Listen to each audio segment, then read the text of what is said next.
Good evening, guys. Star Wars Galaxy Yeti coming here. We've got our guest, the Fatalorian. He's in chat right now. We're really excited about it. It was one of those where I've seen him I've seen him do a couple of things, and I'm like, yeah, that guy knows his shit. So it's nice to have a good chat with him. So we're happy to have you here. Welcome. Thank you, Yeti. Yeah, no, happy, excited to be here. Just by way of introduction for you guys who kind of haven't met me, my name is Fatalorian. People will call me Fatal, Fat, that other Fatal. No affiliation with the playbook, as much as, he's a great guy and everything. Not affiliated, that's totally different Fatal. But I get that occasionally, so I want to clear the air on that one. But I've been playing since about January 2017, so a little bit over 4 years now. And I'm not going to claim to be one of those free-to-play players who spent a dollar here and there, but I went and did the math for this actually just to kind of prepare ahead of time, Yeti, by searching through my Gmail history of Apple receipts, and basically my spend amounts to like a Chick-fil-A meal once a month. Yeah, So yeah. you're not talking to for the viewers, you're not getting a whale's perspective here by any means. You're getting somebody who they get a lot of crystals every day because they take first or second in both arenas. And then when the right pack comes along, they're willing to drop $5 or $10 here or there to kind of push something a few days or weeks ahead of where the farm otherwise would have been. So this is going to definitely be from the perspective of a player who is trying to minimize his investment in the game, but also, when he does spend, he tries to get the maximum amount of value for whatever dollars he puts in. And it's And kind of kind of interesting that you bring that up because what I've noticed over the last year or so is that CG has actually been popping in some very, very good packs at reasonable prices, which is kind of, like when I got started, it was like, it was all or nothing. You either spent a crap ton to get a little bit of a extra or you didn't spend at right. all because it wasn't worth it. But now you're seeing some packs in that like $20 range and $10 range and $5 range that actually are good value, like in the sense of what they normally charge crystals wise for what's in the pack. So Yeah, that's definitely. it's an There's interesting development. I mean, I applaud it because here's the thing: it's like this is entertainment. It should be part of your, at what you're consuming as entertainment, right? Like if you're paying $14 a month for Netflix, if you drop $20 a month here, that's not a big deal. Like it's one of those exactly. like yeah, I mean, obviously you can go look at it a little bit differently. I always kind of looked at it like if I were hanging out with my buddies and we would say went bowling, I'm renting shoes, I'm getting the ball, I'm probably buying 2 pitchers of beer, like that kind of thing. I'm like, if I spend, this per month, that's not a big deal. Like I just kind of looked at it like that. Right, and I played World of Warcraft for several years. So between expansion packs and whatever the monthly sub was, $10 or $15, I don't recall exactly, but all that adds up over time. And Yeah. yeah, if I went back and logged in my account and typed /played, I'd probably see a mind-boggling amount of days and hours spent in the game. But I can make the same argument about this. Yeah, it's I good don't spend value for the 5 minutes time. on the toilet. Yeah. I spend a serious amount of time, whether it's in Discord with my guildmates, so shout out to those folks in DeathStarPortDesigners, you guys know who you are, or whether I'm just looking at, what's going on in arena, figuring out my climbs for the day, whether I'm looking at the GAC board to see has my opponent attacked yet, what they said on defense. Like to me, it's much more than what some people call like a 10-minute toilet game. And Yeah. certainly that's the way CG is kind of or that's the direction they've taken in this game, right? Like Yep. Challenge Rancor, for example. Well, yeah, That's much more like a true quote unquote raid where people all have to get on at the same time in order to tackle that beast. well, That's and coming beyond. from WoW, you've got to be looking at it going like, this is shades of what I just did for years, like, because everybody has to work together. They all have to do their thing. It all has to be at the exact same time. There's no dropping in, giving your 10-minute like input, which is a really big change in this game. I would say it's a bad change, but as they've Agreed. been, Yeah. yeah, because the coordination across time zones and stuff is such a nightmare. And it's crazy because this is a game where they've specifically said before that they're trying to not cause too much time in game. Like they were getting complaints that it was too time consuming, that kind of thing. So it's a weird change considering I remember them putting that in one of their Q&As maybe a year ago or something about because people were asking for more content, and they were like, well, like we already get complaints that this is demanding too much time. Right. Yeah. There's always going to be a balance in the crowd of players of those who say this is taking up too much of my time versus those who feel content starved. And yeah, I am by no means saying it's an easy job to balance that. And I think certain things that they've done, like adding sims for Rancor and the heroic tank, as well as sims for Galactic War and a few other challenges, have certainly gone to kind of ease the time crunch on some of the quote unquote like required activities. Yeah. But certainly there's still areas of improvement left, right? Like obviously we're at a point where heroic Sith, you could make an argument that, one person with an SLKR, that's your raid. Like, why do we all need to go in and 50 of us fight over where the random RNG puts us when we're all capable of soloing the raid? So, that's the big change they can make. Not that it takes more than 30 minutes to do it, but still, there's other changes like with these assault battles. Like, how many times do I need to clear tier 3 before it just becomes part exactly. of the thing that they know I'm going to clear it? Why can't I just get credit for it? I absolutely agree. I think what they were doing in GC, I think it really needs to roll into AB, where if you run into CT2 and you beat it, you should get everything that leads up to it. Yeah, I mean that's a great point too. Is that was a very nice quality of life adjustment to. It was one of the best things that I think that they did for those GCs. I mean, there's times when I like them, there's times when I hate them, there's times when I'm just like meh. But that number one is I think that needs to roll to different parts of the game, especially those ABs. For sure. I mean, they demonstrated they've got the technology now, whatever that amounts to. But I know we had what a 6-month, 9-month dark period where there was basically nothing added or changed within the game because they were working behind the scenes to improve the coding and the structure of the clients. And now they're able to roll out these GCs, twice a week with kind of a different combination of modifiers and characters and all that jazz. So, somewhere in that code architecture, hopefully there's a way to kind of deploy that to other game modes that could, again, if we're going to be getting a new mode, which it sounds like is perhaps days or hours away from dropping, they need to balance it out by kind of trimming down the time in other areas. Otherwise, you're going to hear more of those complaints about players who feel overwhelmed with stuff to do in the game. Well, yeah, I think, and it's really weird to bring it up because one of the biggest, like, we're hard user players. Like, we're gonna spend a couple hours in this game every day, regardless of whether there's stuff to do or not. There's always looking at mods, checking out things, as we were talking about. I think actually one of the fears that they should have is scaring away some of these casual players that aren't prepared to spend that kind of time in the game every day. Yeah, no, it's a fair point. I mean, look, it's been 4 years since I was a new player, and so much has changed over that time frame. Like I can't even imagine what it would be like to pick up the game today. Now I know a number of my fellow guildies and friends in the game run alts, and some run several alts. I don't know that I could ever do that now. Like so much has changed about early game. Is so dependent on the hyperspace bundle and essentially a spending race to be the first in the shard with probably C, which is probably the most you can basically get C in about 3 months, I think, if you're willing to spend. Probably even faster, but I think the real limiter there would be Darth Vader. And it's weird that he's the limiter, but he is, because his shards are gonna be the hardest to get for a new account. But if you've been hoarding for a long time, you've probably got a fair grip of them already. You've probably just from the various things that happen, like I know somebody who hoarded for I think a year, and then he launched his account, hyperdrived, and then I checked a couple of months ago, like maybe 1 month in, he was like halfway to C. It was dedication.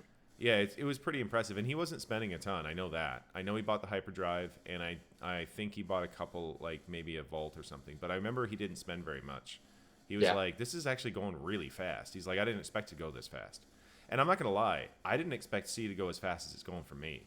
Like I thought I was like 3 months away or something, and it turns out I'm like 6 weeks away, and now I'm like 2 weeks away maybe, from starting Ticket Farm, and it's weird because it's just the characters are fairly easy to G12, and then they require a lot of those G12 plus pieces that just they're not super high demand. Like there's a bunch of wristbands and those weird little computer chips, the shit that you've just got laying around that you're usually using for relic materials, if you're lucky enough to use that piece for relic materials. So I'm very surprised. And a lot of those tunes for C are older. Like they're going to be more carb, stun gun, stun cuff heavy. Yeah, and golden And eyeballs on pyro heavy. Maul, and there's very little Kairos. Kairos are only really on Piet and on the finisher piece. So I've actually got, like, I've been grinding on C pretty much straight since I got since I basically got my bounty hunters relict. And it's really weird. Like I suddenly have a bunch of Kairos because I was just farming Kairos because I had a bunch of stun guns that I'd farmed when I was hoarding for JKL JML. And like all my bounty hunters were already G12, so it was just like taking them up to relic. And so all of a sudden I'm like, all right, I got a bunch of stun guns. I'm gonna start farming some Kairos. So I'm like farming Kairos, and I just looked. I've got like 250 of the stun prods, and I'm like, wait, what? Like those shock prods? I was like, how do I get this many? And I just realized I'm like, well, I'm not putting them on anybody. Yep. So like as I do ABs and stuff, they're just building up. And it was kind of, I had like 300 of the square ones at one point, but then I just put two G13 finishers on that took 200 of them, so I've got like 150 or something now, and I'm like, I feel this is the craziest, like the easiest Galactic Legend to get by freaking far. Like, I mean, when you think about it, there's only the one marquee, and then you got the TIE Bomber. Yeah. And TIE Bomber, his node's pretty good, so it's like, yeah, okay, like. And then you've got like key characters, Vader, Palp. You have them for you have Palp already. Oh, at Relic 7. Everyone has Vader. Anyone who's playing GAC or TW competitively probably has an R5 or higher Vader at this point. Yeah, there's so no excuse for it too. Yeah, they're just there's a bunch obviously of a few that, right, like Count Dooku's another tune that you kind of need in a viable state for TB. Yeah, there's going to be stuff like Maul where you just kind of shake your head and bear through it like a Rose Tico or a Resistance pilot. But I'd argue though that Maul and Sidious are not as bad as Rose Tico. I mean, I don't know about I'll give you that on the Maul. I forget who I was watching the other day, but they had it's R7 Sidious requirement. Yeah. It had an R7 Sidious. It had mods. The mods probably weren't that great, but still. And it was critting for like 14k on a basic. Yeah. Like, so oh my god. So the interesting thing, no R7 team should be, or no R7 tune should be critting that weak on their basic. No, I agree. He hits like the wettest of wet noodles. He hits almost as light as Rose. But it's one of those where Sidious does offer some things that are kind of useful, actually. So if you have him under, like I say, a Palpatine lead, it's like Sidious has a humongous base speed. Like you can easily get him over 300 speed. So it's one of those where in something like 3v3, you could throw him in with Palpatine, if you're not using your Palp anywhere, and throw in like Palp and like, I don't know, a tank, and or I wouldn't even bother with the tank. I just go with another fast character that sticks out those debuffs and just try to TM train it. Definitely for threes, him, Maul. Like if I had to stack up kind of how the characters and kind of their viability, definitely for threes, I'd put them as much more viable in constructing a team than, let's say, Rose, Resistance, Pilot, even Resistance Trooper. As much as everyone kind of loves him, Major Tom and all that jazz. Oh yeah. He just doesn't plug into any teams, whether it's fives or threes, right? If you're on a JTR team in threes, there's really no slot for him because Finn, Poe are going together. That kind of leaves a Poe. You got Poe lead as your next kind of Resistance lineup, which is not very good. Yeah, what's that really going to accomplish, guys? Yeah, Like this not much. 2015, 2016? Yeah, yeah. Did it at Well, one point, but not anymore. and when you look at it also, Resistance Trooper, he was great in the old JTR team, but in the new JTR team with the Resistance, like the Handbag Brothers and stuff like that, he's just not getting in there. And if you run a subpar JTR team, then maybe you can find a place for Resistance Trooper. But like it's really like a low viability on that kind of character, and it's weird because in threes specifically, like Maul's pretty good. Maul lead is Yeah. it trips people up because you just don't see it. Like I think I've ran into it once, and I was like, huh, what do I do with this? And Yeah. actually, in fives, I've seen a Maul team do actually really well on defense. It was a Maul lead with Sith Assassin, Marauder, Sith Empire Trooper, and Dooku, I think. And it was interesting. The guy got a bunch of holds, and he did it pretty consistently for like one whole season. He just kept getting holds with that team, just because people didn't know how to attack it, so they just sent something in there and just got chewed up. Yeah, if they don't understand what burning does, then yeah, I can see confused. If they're like, oh, it's junk tunes, right? Junk tunes like Phasma junk tunes, Yeah, yeah. right? Like you see that Phasma team on defense from people who have SLKR sometimes, and I've thrown it out there myself. I'll be honest, but Yeah. if you don't put decent speed into it, it's It's not just going to useless. get, Yeah. it's not going to go, and it's not going to strip banners with multiple AoEs on the team. Like that's really its true value is, oh, Phasma goes, takes off 5 banners because she AoEs, and then First Order, Special Forces, TIE Pilot, or whatever the acronym, for him is, like he Yeah. goes, Red another Scrub. AoE, keeps banners down, like, you know, that's the value in those characters. Yeah, a Maul team, if that's getting holds, like that's somebody who kind of doesn't understand what his lead does. But yeah, that can definitely catch players off guard. Like if you haven't lived through a Maul meta, you don't realize how terrifying he can be. Yeah, and well, especially with relics, he now does pretty good damage. I was actually I was watching Maul in I think it was under Trey or something like that, and he was actually doing all right. Like he wasn't obviously like doing great damage, but it was pretty decent damage, and it was one of those where I didn't expect it. I thought he'd be kind of like Sidious in that sense, and he really seemed to do pretty all right at relics. Whereas I never really saw him do anything of note at G12 or G11 or whatever when I faced it way back when. You Yeah. know, And I think that's just and I know they did the stat pass, and I forget exactly when it was, but he's like a Generation 1 character, right? yeah, You see that a lot. Some of the other tunes we've talked about, whether it's Resistance Trooper, Pilot, there's a whole host of them that their kits are either launch kits or shortly after.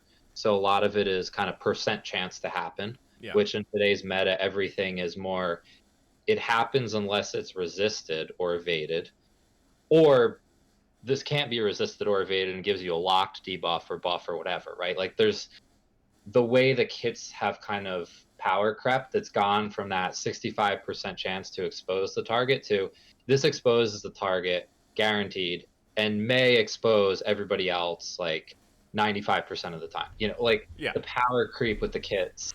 If you were to introduce those characters today, they would look very different, and their stats would reflect that too. Like a lot of those tunes are, yes, they had a stat pass, they got protection and health and offense increases, but you look at just the raw stats of, let's say, Resistance Hero Finn versus Resistance Trooper, yeah. and there's a difference there. Oh yeah, yeah.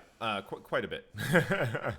Yeah, it's one of those weird ones too with the stat pass that you're talking about. They did add some things, but mostly it was a protection boost, which I totally understand because protection wasn't a thing when they came out and everything. But I think they needed to do a little bit more to make these characters a little bit more viable, like add a little bit more to their base damage modifiers and add a little bit to their health and add, that kind of thing, a little bit Yeah. of base speed, and didn't have to go crazy. Just like we're gonna add 20 plus 20 base speed to everybody just to kind of help catch them up a tiny bit, make them a little bit more viable.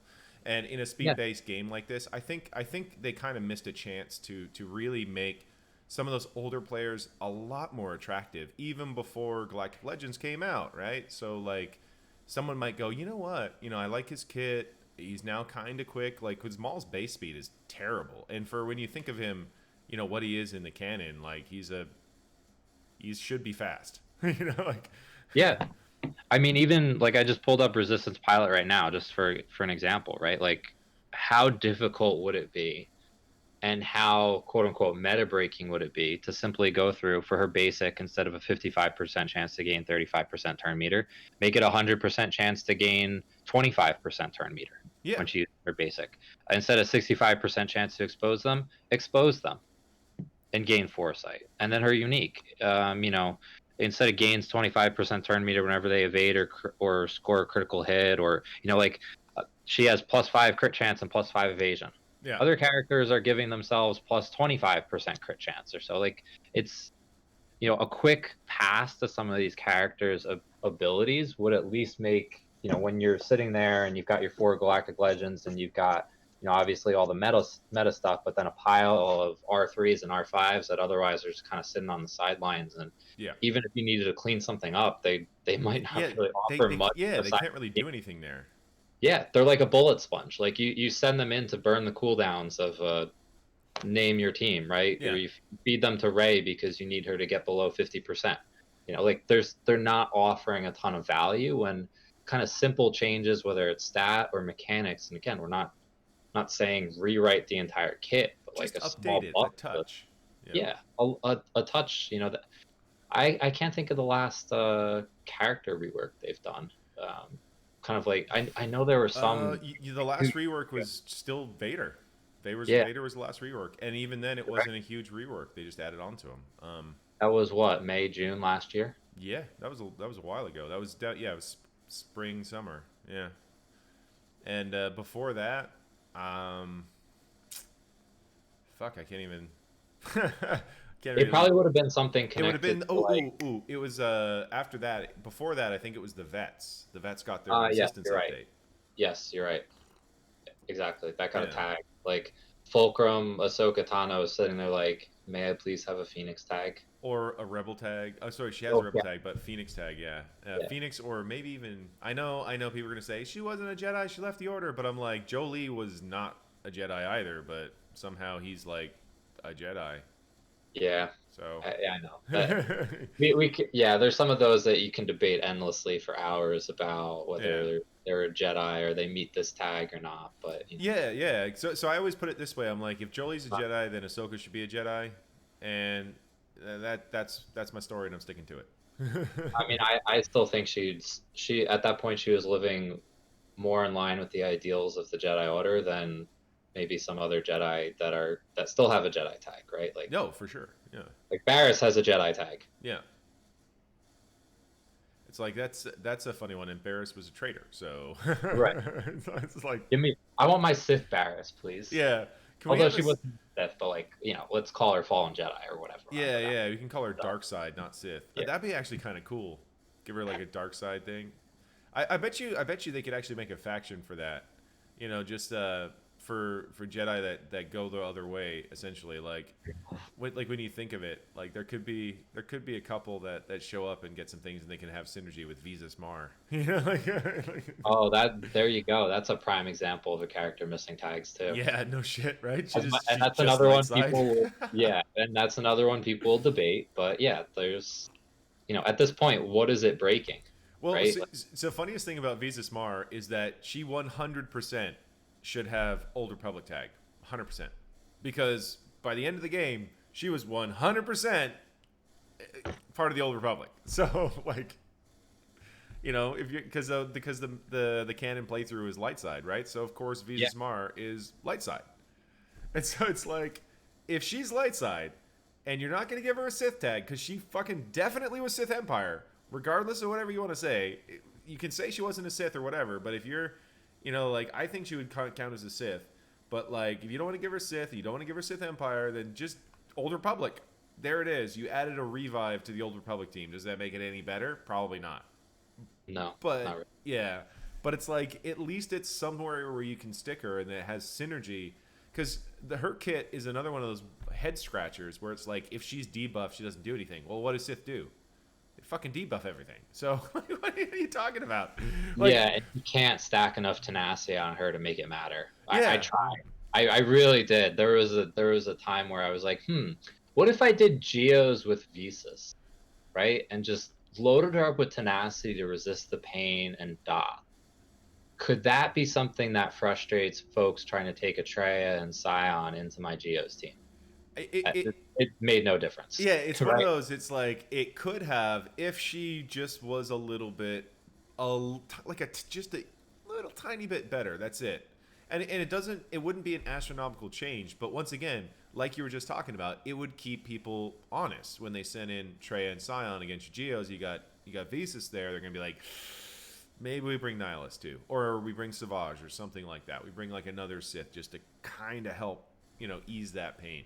Or in this Yeah. case, bring Maul, get that days out, and hopefully that hits, that kind of thing. It's a little bit weird when I see stuff like that because there's a lot that basically can be done that would update a lot of these little problem areas for some of the older characters. And once again, we're living in a much different game than before I started playing. So, but when all these guys were coming out or came out or whatever, and so some of the things that they're focused on aren't really even relevant, and that's also kind of a bit strange. Yep. And I mean, I know sooner or later they're going to have to go back and revisit Old Republic, the KTOR games for content and stuff, because there is still a lot there that isn't in the game that should be. A lot of good characters that people who, if they love Revan, they're going to love those guys. And I definitely can see I could definitely see the Revan Reborn kind of thing, or as a galactic legend eventually, because I mean he is. Anybody who's played the games will be like, yep. If they played like the Old Republic and KOTOR, it's like, yeah, of course Revan's a galactic legend. Like, why wouldn't he be? Yeah, JKR and DR were the first galactic legend pair. Yeah, I think so. It was framed as an ancient journey, I think was the term they used, but that was essentially the first stab at this. We're going to have quote unquote like mirrored characters that are going to make up the meta. Now, Yeah, granted, it was sequenced as opposed to at the same time, but again, different era in the game too. That was largely pre-relics, right? Like JKR was definitely pre-relics. oh yeah. DR, Was I think some he? point during the DR meta was when relics were introduced. No, So, no, not really. It's just G13. G13 oh, came you're out right. like 13. G13 came out. I want to say 2 months. Oh, sorry, 4 months after Darth Revan or something like that. Because Yeah, you're right. I got my JKR right after Darth Revan dropped the first time. So because I had just started playing before that, and I'd aimed right at Jedi Revan, even though people were warning me there's going to be a meta shift or whatever. But I'm like, whatever. It's good character. It's a good team to have. I'll just go for it. So I went right for it right off the bat, and Darth Revan dropped, and then I got my Jedi Revan, and I remember there was only a few in my arena or whatever, and then I started being able to beat some of these G12 Darth Revan teams, and then it was interesting. Then all of a sudden, G13 showed up, and it was like all these G13 Darth Revans. I just had no chance, like no chance. Like especially when they got the G13 on Revan and Bastila and HK, I was like, oh my god, are you kidding Yeah, me? the speed bonus there was kind of because it was twofold, right? It was the speed for the last piece as well as completing the gear level, so that it kind of worked itself out, right? You get extra speed Yeah, from that because of how the mod calc works. But yeah, it was like, all right, well now you need like if your best set was 140, then you're now equivalent to somebody whose best set is like 125 yeah, or yeah. 120, or whatever the math worked out to. Like it was a It big was like 22 speed, I think, on Darth Revan. But yeah, it was it was awkward trying to, and then it was like there was like this weird moment where I was really struggling to get to one. I want to say for about a month, and it was a big struggle. So it was like I was happy getting top 5 at one point, and then I put G13 on my Yoda, and that helped a little bit. And then I got G13 on my Jolie, and that helped a little bit. And then I got G13 on JKR, and then I went a different route, and I went JKA because Padme had come out and could beat Darth Revan. So I was like, I'm just gonna get Padme. So I put Relic on G13 on JKA and G13 on General Kenobi, and then I just smashed it together, the JKR team with those 4 relics. And I was just eating those Darth Revens alive. It was beautiful. It was so nuts. It was like all of a sudden I was like, oh my god, I can just climb through all these. This is perfect.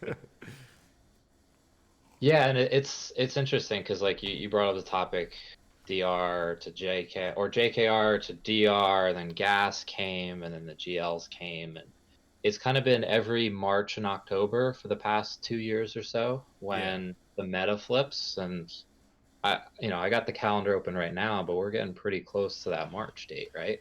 So I have been curious to see what your anticipating thoughts that are teasing. on what do you think our next meta shift is going to be? 2 more GLs, or are they going to go something different for a while? Here's a weird thing. So they've started this this different balance of power with the GLs. So I don't think they can abandon that method right now unless they do another jump. And that's something to be a little bit afraid of. Now that enough people have all four, that is a big worry for me, is that they're going to do another jump and make something that's drastically more powerful than a Galactic Legend, and now you're going to need at least your Galactic Legend, in a counter kit to try to kill this new Uber character, which is honestly a little bit intimidating when you think about it. The one thing that I think that they should do is I think they should keep on the GL grind, and the reason is because it's forcing us to like bring up our entire roster to G13 essentially, and as we're getting more and more GLs, we're filling out full factions, and I think that's actually good. I think that's good for the game. I like that aspect of it because it becomes a thing where, you were talking about newer players. So I'm a lot younger player than you. I'm on my 3rd year, so I've been playing for like, I don't know, maybe 2 years and 2.5 years maybe. But like I'm definitely in my 3rd year, and I just I'm looking at it from like when I started. I didn't really have much of a choice. It was like Jedi Revan was the move, so I went for Jedi Right. Revan. But I kind of like how we were talking about. Well, I think C's the easiest to get. But it's like also one of the easier ones to get is actually Slacker, because you can get those first order characters bloody easily, and it gives you 2 pretty good teams and a decent fleet. So it's one of those where there's a little bit more to it there. And not only that, as you work for first order, you're still going to get yourself ready for the Zetas on that Tarkin, the Zeta drop in fleets. You have to use your Tarkin in like 5 dark side ships. Yep. It's like, and that would make things really easily shift that way. So it's like there's a definite, I think specifically your only hope early is to go for a dark side GL if you're like a newer player. But I think first order is a very viable like path to when you first start the game, because you really just need to get that fleet going. And now that they're all double drops on the character shards, I mean, it's not too daunting. I mean, we're talking 5-6 months maybe, and you'd get your Slacker, and you'd still have other things available. Like you'd have a very solid first order team that you can use until you get them, because that premium first order team early in the game, that's going to be a fucking good team. I mean, PvE wise, I mean, you're going to be able to run into Darkside Geo, join a Darkside Geo guild really quickly with a really good first order team, and get 4-for-4s all the way up to P4. That's a big early help. I mean, obviously you can do the same with C, but what I'm just saying is that there is a probably, it's a little bit of a longer crawl, but there might be a little bit of better growth potential for an account to go that way. You get the single best tune in the game, hands down, at the end of it. So Yeah, exactly. Can't argue with that. He's the only one still that can solo HSTR. He does by far the most damage in Challenge Rancor. Yeah. As soon as I kind of saw that kit last year, I kind of had this thought like, wow, we're never getting another raid again. Now, I've obviously been proven wrong because they went back and redid Crancor, but look at that raid. Yeah. Look at the nerfs they had to put in place because of one character's kit. Yeah, and I went Slacker first. He's my favorite character in the game. My favorite answer in guild chat when everyone posts a GAC related question, or we're doing a feat or something in GC. They're like, oh, what's the best way to do this? And I'm like, Slacker.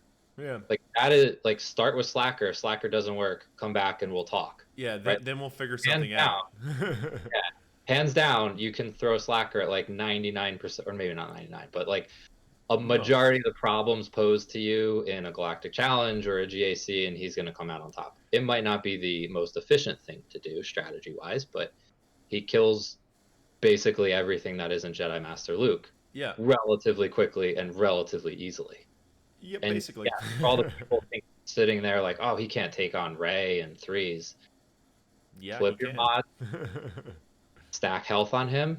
You can send him in solo against a really crappy Rey comp. You can send him in just with Watt against any other Rey comp, and he will come out on top. Health build, Slacker, and threes is a completely different animal against Rey. She Oh yeah. cannot one-shot him if you put enough health on him. Because Yeah, that's really the threat, is like you're on a timer, because if your ult doesn't line up with hers, she just one hit kills you, right? well, But well, a I health found. build doesn't Um, happen. He tanks it. Yeah, so what I found is it's a really interesting sliding scale. So if you have like 130,000 health on him, if you've run him in there with two characters, you can tank that first ult 100%. It's that second ult where you're just like where you're by yourself, where it's like, is it gonna happen? Um, and so it's really interesting. So whenever I see like the Rey Han Chewie thing, I'm just like, oh, I'm gonna get bad banners, but that's gonna drop, and then there's gonna be crap behind it because no one expects that team to lose for some reason.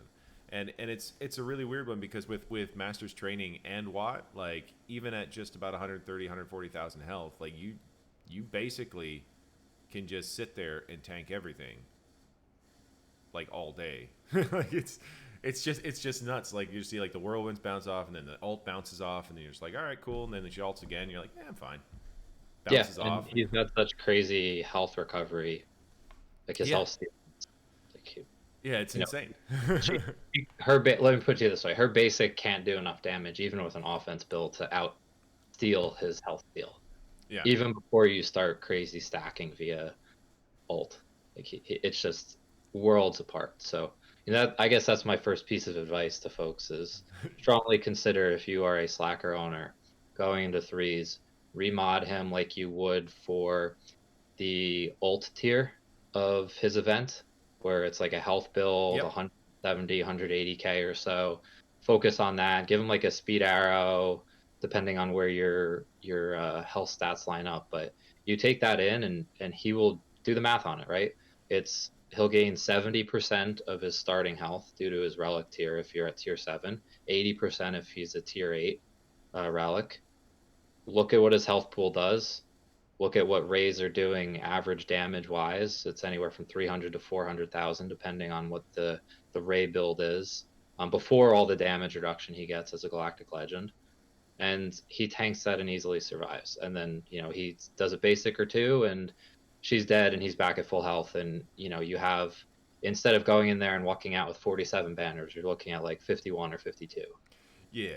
So, or maybe 50, depending on what you brought in. But like it's when you're in a tight match, it's obviously a difference maker against a character that is most easily killed via another GL. And not everybody has a C or a JML squad that they can throw against Ray for better banners at that point. yeah, yeah. And a lot of it with I remember about in my GAC when I just had just Slacker, a lot of it is, if they've set their Ray or whatever, then you can probably due to the characters that they have to get for Ray, there's a good chance they're not going to really have a lot of great teams on defense. Like you're almost definitely going to get that old school Poe team, as well as like a Finn Popo kind of thing, and the Finn Poe, sorry, the Poe sandwich, and and you, yeah, and you get that kind of stuff where they're just setting like really low vet Han with their relic vet Chewie under like a whatever lead, just you just see some weird stuff. Whereas if you've gone the Slacker route, you're gonna have the opportunity, if you're taking your Slacker to go kill their Ray, you're able to drop your Hux, with like Fawcett and Fost or something like that, some kind of mix like that. You can drop a Hux team, you can drop a crew team. Like you get two good teams in that 3v3 scenario, and you can go and solo or duo their Ray with your Slacker, which is, I mean, it's a really humongous advantage, like matching up against a single Ray team when you have your singular Slacker, right? Your only GL. Yeah, there's a few teams you can make out of the Rex that I think are definitely more viable than, let's say, just Ray's Rex for sure. Yeah, yeah. So yeah, I think that's something that I think people sometimes will overlook, because like Ray's still probably the best on defense, even though she's very counterable. You know, it's just one of those, if the counter goes wrong, then it's like it's a pain to clean up. Whereas, you know, Yeah, I think it depends how she's built. It depends what folks are taking in against it, right? Nothing's gonna stop the Jedi counter with Thrawn against Rey. Like yeah, there really isn't a way to build her mods that I'm aware of, at least, that is going to slow or shut that down.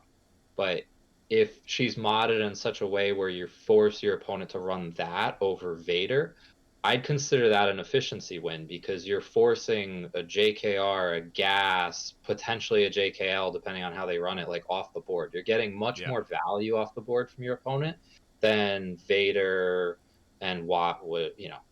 To me, I would much rather have JKR, gas, two separate teams there that could potentially put up 59 to 60 banners or more, depending on what you underman, against two very good squads versus that Vader squad, which really is only eating up, like that's really just one team, yeah, especially if you run it slim. Now, if you're throwing in Bastila, on Fallen, and Piet and Treya, I'd argue at that point, well, that the math doesn't add up there. That would be 6 characters with yeah, Watt. yeah, But you get where I'm going. Is like you may, if you're running a really heavy Vader comp and using some of those key characters from other teams as crutches, then yeah, okay, you might be getting similar value from your opponent. But I'd argue most of the skilled players in the game these days, they're not relying on things like Bastila, Fallen yeah, in the Vader comp to make that work. Like, you can get away with a whole lot less.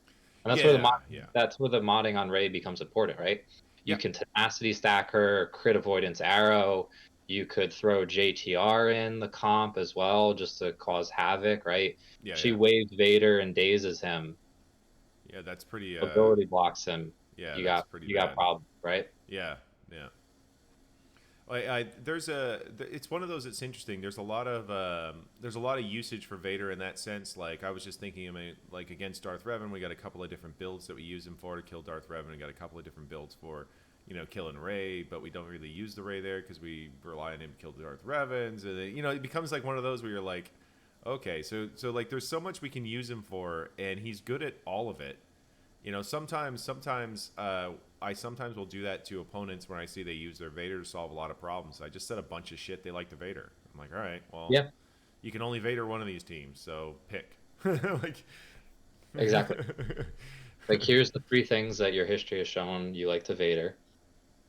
Show me how you can kill these other 2 teams, because you can only use Vader once. Yeah. yeah, yeah, and it's funny, like if especially if I see they like to throw Watt and Vader and like kill a team like Mon Mothma or something like that. I'm like, cool, you do that. Then you won't have either of those characters for the rest of my board. I'm happy with that. That's a good change. I'll Yeah. give you those 62 or whatever 63 banners. You can have them.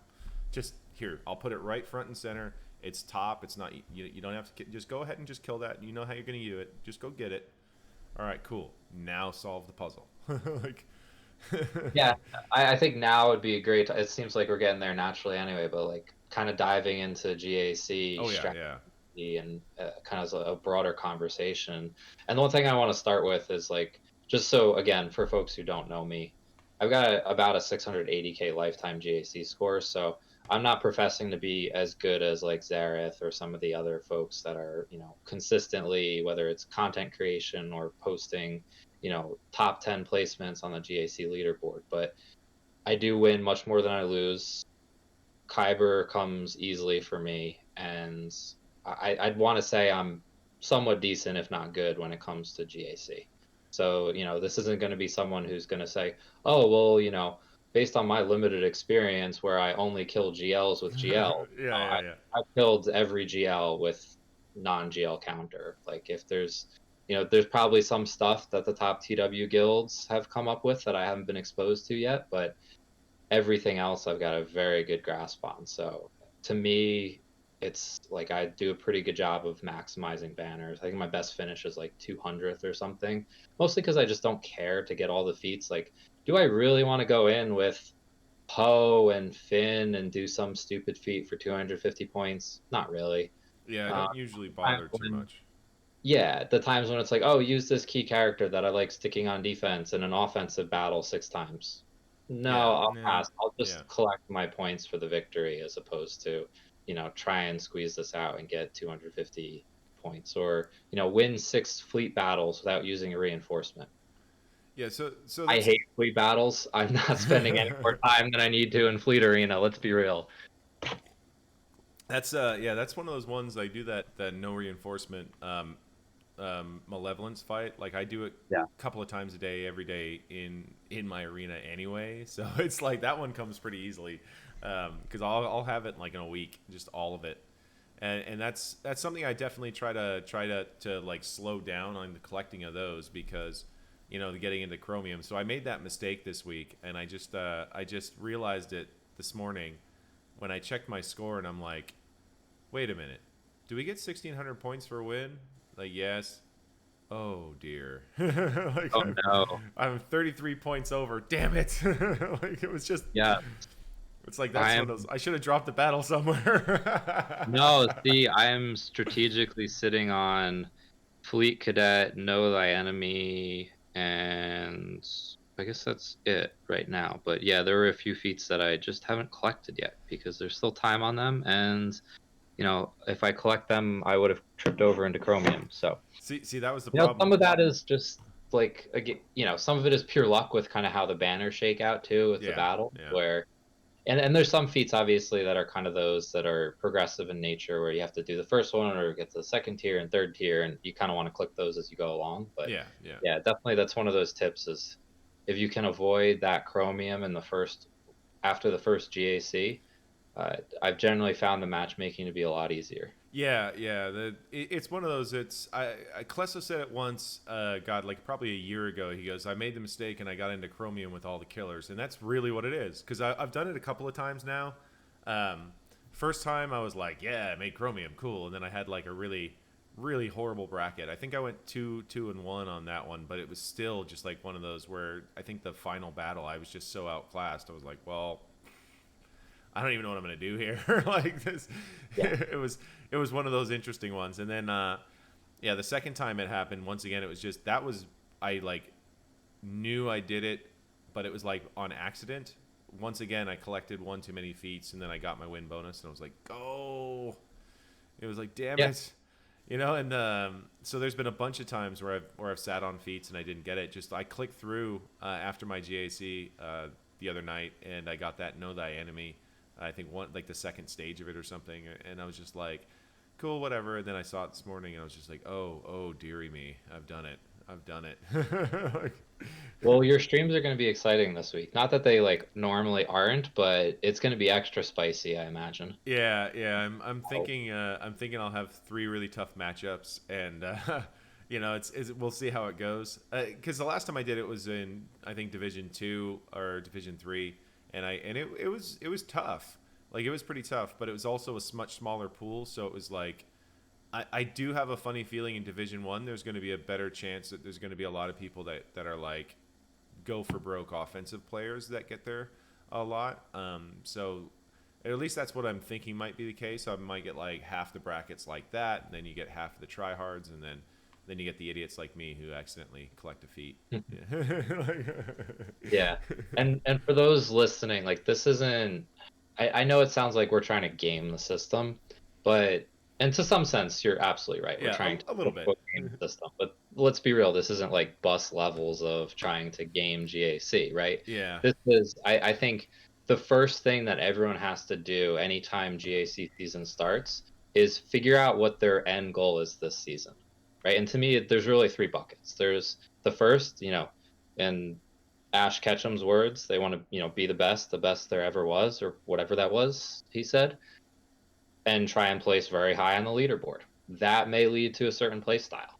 there's another bucket of players who I think are just looking to maximize rewards. And that's where I'd put myself. Yeti, I imagine that's where you are, is Yeah, let me get in and try and get as much value out of this as possible. exactly. And then when I've kind of maxed my rewards, let me just have fun. So once I've made Kyber, once I've secured that, maybe do some experiments on defense or offense, learn, grow, try to become a better player, or maybe help the guy who's like, dude, I just need this win and I make Kyber.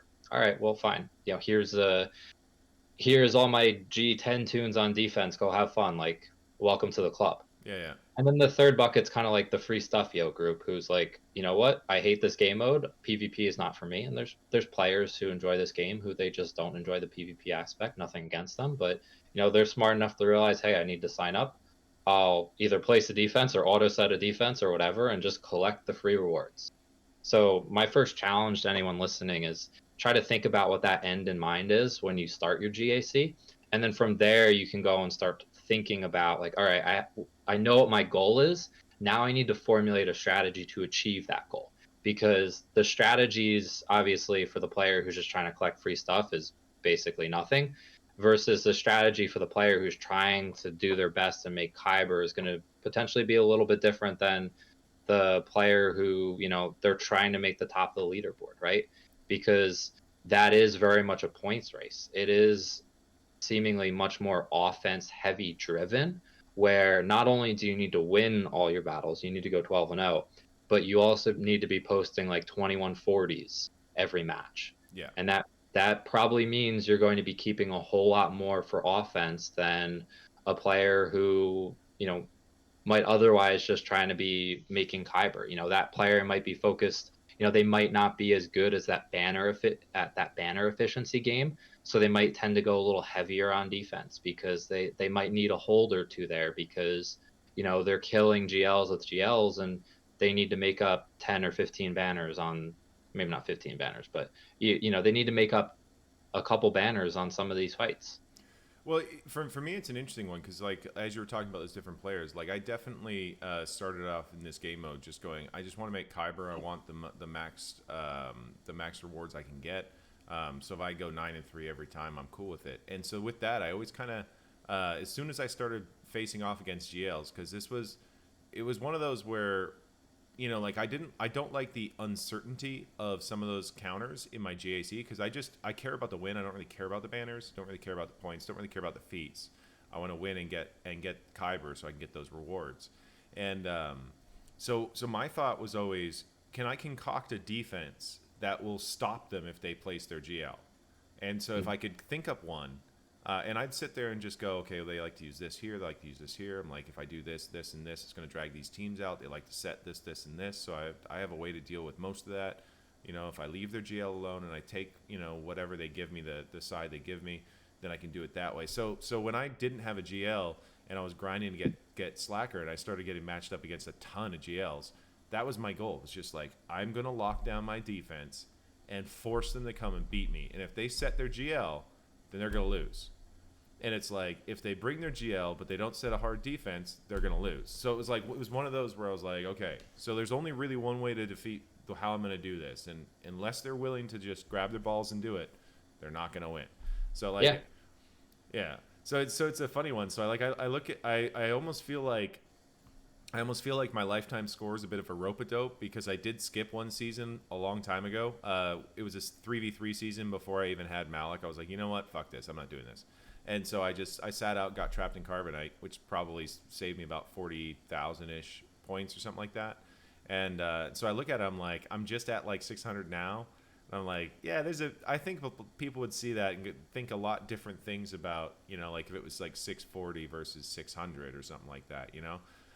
Like, because I know I do. When I see someone who's like someone like me, like 590 or something, I'm like, yeah, they're probably a pretty good player. Like, well, you know, we'll go and look and see what they like to do, figure it out. You know, I'll make sure not to be lazy here. But when I see someone who's got like that 650, 670, 680, I mean, I faced off against someone who has trapped in Carbonite and was like a 660 player at that time. So I'm like, that's like a 700,000 right there. Yeah, that's a dark. Yeah. You watch out. That person is going to eat you for lunch. Yes. Yeah. I lost by it was 5 banners. I needed 5 banners to win, but my finalizer, which I used Killer Falcon, was only 6 stars. So I was like, God damn it. That was it. Like, Oh, it's rough. yeah, I was like, oh, got a 7-star that bastard. But I think and I want to make sure folks kind of understand the board, and it's a simple layout. It hasn't Yeah. changed in a while, which I think Well, is a it, topic of conversation it in actually oh, has. That second fleet really changed things on how the points are distributed. So before, the bottom was always worth more, so you'd block your bottom and then you'd let them have your fleets basically. And then when they switched that, I think that changed a lot of the tactical like nuance of it. I think it's not as tactical now as it was because now you're blocking fleets, so there's not like those peekaboo teams that can cause you problems, and there's a little bit less stress on your decisions on the front bottom. Just because if they're trying to stop you from taking a zone, it's going to be your fleets they're going to try to not let you at. You can see it. right. You can see it all You're there. totally right about the score, right? I think it's 1626 for a max score if you fail to clear S1. It's a 1574 max score if you fail to clear N1. So yeah, it definitely flipped the balance of points. But I think my comment was more the structure of the board, Oh even right, with yeah, yeah, that change of adding a second fleet, really hasn't changed in a long time. yeah. It's still one fleet zone, three ground zones, and in a 2x2 grid. I remember there were GACs where it was basically like it That was either one one big giant grid. Yeah. zone, two giant zones. Like There was there's a fleet so much big. zone, and there was like a squad zone, and you had to kill all their squads to like take the zone or something. It was very Yep. strange. Yeah, and that's where I think, especially with something like threes, where there's a lot more teams required anyway. Like there's more opportunities to be a little creative Yeah. in how the board is constructed. Or better yet, why not evolve the strategy of the gameplay another level and allow the players to designate the zones, right? Like, what Oh, if that'd I be had so the good. option of moving the Hiding. fleet around? Think about that. Hiding squads behind your fleets. Now Exactly. that would be so cool. Right? Like, you know, we know peekaboo tactics, right? Yeah. Where when the GLs first came out, it was largely if it was a Ray on Ray fight, it was basically half board until there were solid Ray counters, but it was half board. You threw trash behind Ray, and you played an efficiency battle on the other half of the board. Like Yeah. you could you could do that now if your opponent doesn't have the rebel fleet geared enough to take down negotiator. You could put negotiator and malevolence on defense Yeah. or something like that and be like, come at me, bro. Right? Like you're not gonna get through this. I can throw junk tunes behind it or whatever. Like give us a little more option, a few more options to be creative in the strategy here, right? Same thing with threes. Again, if we're setting more teams on defense, why not Have take more more? zones. Fit Give us more fit zones. 2 character teams per zone, 3 character teams per zone, and give me a few more zones to work with, right? That adds another layer of that quote unquote like peekaboo aspect of let me hide stuff. And make you make tough decisions. Exactly. I think one of the best ways that CG could make GAC much more exciting isn't by doing something weird like threes, because let's be honest, it's like threes are fun for about half of the season, and then you're just like, oh come on, just give me fives, like, and then I think the best way would be to just change the structure of the board so that there's a lot more guesswork, a lot more strategy. Like the idea that you go, well, I just need to kill these two teams, and then I can plan out the remaining ones with my strongest teams or whatever, right? I'll save just these here. But if suddenly there's put it even better, what if there's just like 3 columns double stacked, and you get like 2 and 2 and 2 and 2, and they're all lined up, right? And then off to the side, there's one zone for fleets that is fully uncovered, so there's like four zones. How cool would that be? That'd be so Yeah. great, and it would offer so many more choices on what you can do and where, right? So having 3 zones at that, you'll have one with like a 3 or whatever to make it the 7 teams or whatever they wanted to do, or however they want to do it, right? Like I still think that Division 1, I think once you hit a certain, the number one, there needs to be new divisions. There just For needs sure. to be at the top, Absolutely. and there needs to be more teams in these divisions, 100%. So Yeah. Yeah.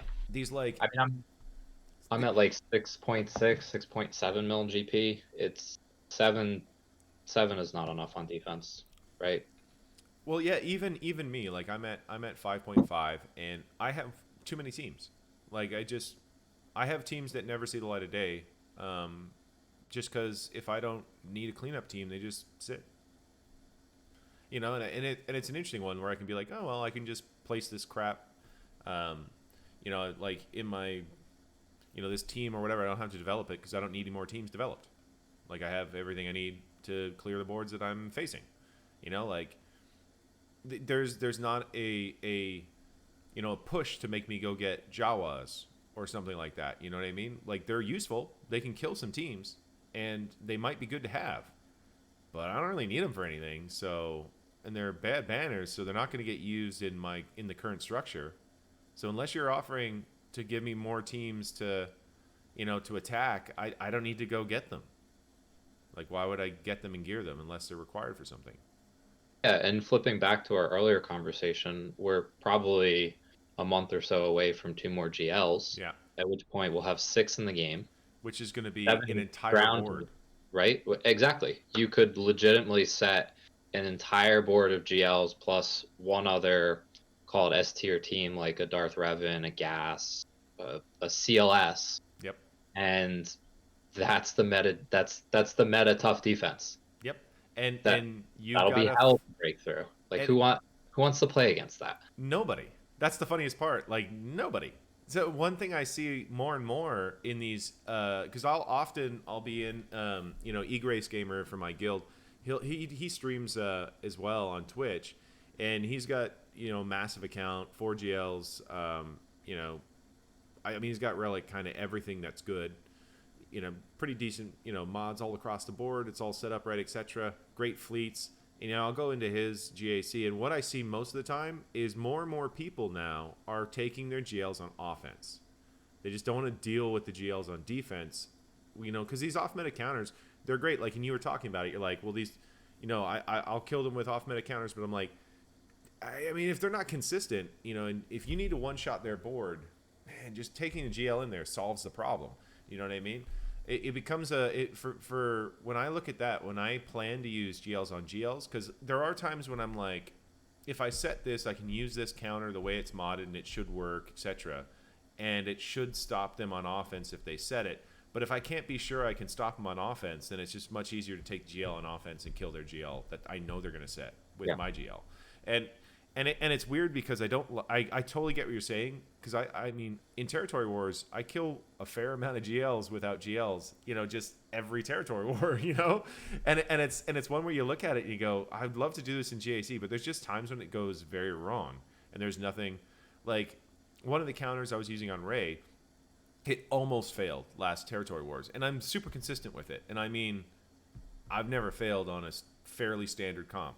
I've never tried it. I've only tried it once on the IG comp, and it didn't work. But I'm not quite sure what it was. But I think it was the cleanse from IG took the ability block off of Ray, and then she whirlwinded down somebody, and then it was just bedlam. But yeah. So that's what I think I can happen. I think that happened there because I was one of those where I was like, it happened really quickly, and I was like, well, shit, that doesn't work. Okay. So I was using that counter in GAC, and I have a potency on my Bastila, and the AB didn't stick on Ray, and I was just sitting there going like, this is going to be bad. And she whirlwinded down gas, so it popped the savior early, and then during her ult, like right before she popped her ult, the team decided to be rude and attack gas, and it took him down into his health, and I was just like, well, shit. And then gas died, and I'm like, have I lowered her health enough? And JKL managed to kill Ray, so it was saved. But it was one of those where I was like, all of that happened, all of it, due to the ability block not landing once. Like that's and that's a persistent 15% chance, right? yeah. Character always has 15% chance to resist the debuff. Like, so if over the course of the season you're doing this fight 12 times, Yeah, there's going to be what? 2 rounding here or there that I was gonna say it, 10 out of 12 it'll work, but it's those right, two that it doesn't. Do you have a second plan? exactly. And that to me, I think again, kind of ratcheting back up to how a player thinks about GAC and what their strategy and approach is. You know, I recommend to players, like if you're aiming for Kyber, you should take an approach that more heavily prioritizes offense than defense. And I don't want to Well, bore all the listeners to death with the numbers here, I'm gonna but jump in the really math quickly. bears it out. I need to cut you off really really quickly and just jump in really quickly. And I agree with that in Division 1, but I'm gonna go ahead and say Division 2, Division 3, Division 4, Division 5 on downward. Maximizing defense was what carried me really. Like as I was, because I didn't develop the best way. So like I went for some things that I probably shouldn't have first. Like I went for CLS and C3PO before I even got Sith Empire. You know, like it was one of those like, and the thing that really carried me through GAC coming up there is strategizing on their on what they're going to attack with and how they want to attack, and then setting a defense that specifically causes them problems. That's Uh, fair. I mean, when a character's roster is missing key characters and teams, yeah, or players' roster is missing those key characters and teams, totally agree that, you know, they legitimately might not have a solution to a problem you pose them. Yeah, you can definitely secure a win more easily. But I think, yeah, you know, my experience being Division 1 since as long as I can remember, yeah, yeah. the the math just bears it out where like you can, if you're posting a 21-20, which I'd It's a good say score. is a good score and a relatively easily achievable score. I Yeah, think it's like a 58 average on ground and a 64 average on fleet. Mix and match points here and there as you may, but you post a 21-20 every time.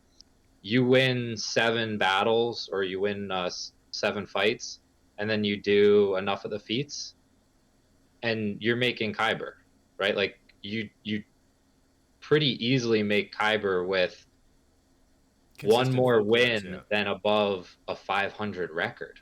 which is pretty great. I didn't even realize it was that easy at this point. But with the two ship fleets, that makes sense.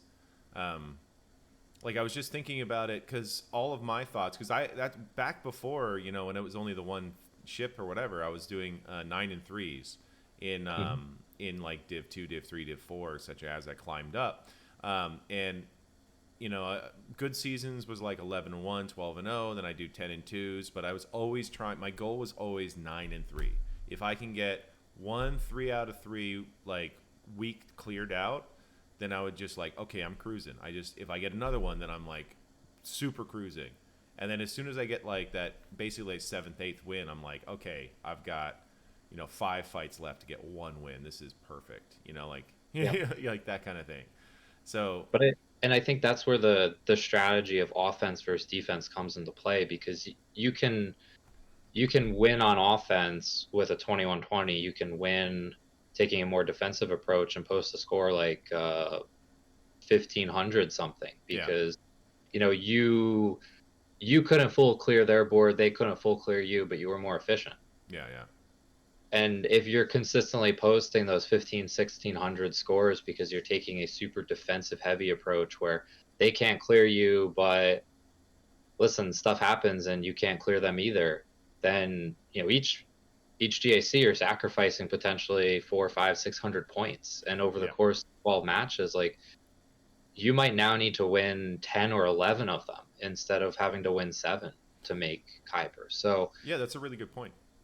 like, and just carrying more on offense. And I'm not saying everyone should take a cheese ball strategy to GA where they post their G11 Ewoks and Gear 9 Jawas and leftover relic characters from the GLs, but taking an approach that, if I had to think about a pendulum, was more weighted towards the side of offense, I think one yields much more consistent results in making it to Kyber, because when you lose a banner efficient fight, you're losing something like 21-31 to 21-34. Yeah, yeah. It's usually fairly I'd tight. much rather take that loss where I get those points than a loss where we couldn't clear each other and I lost by that same differential, but our scores were 1542 to 1545. Yeah, yeah.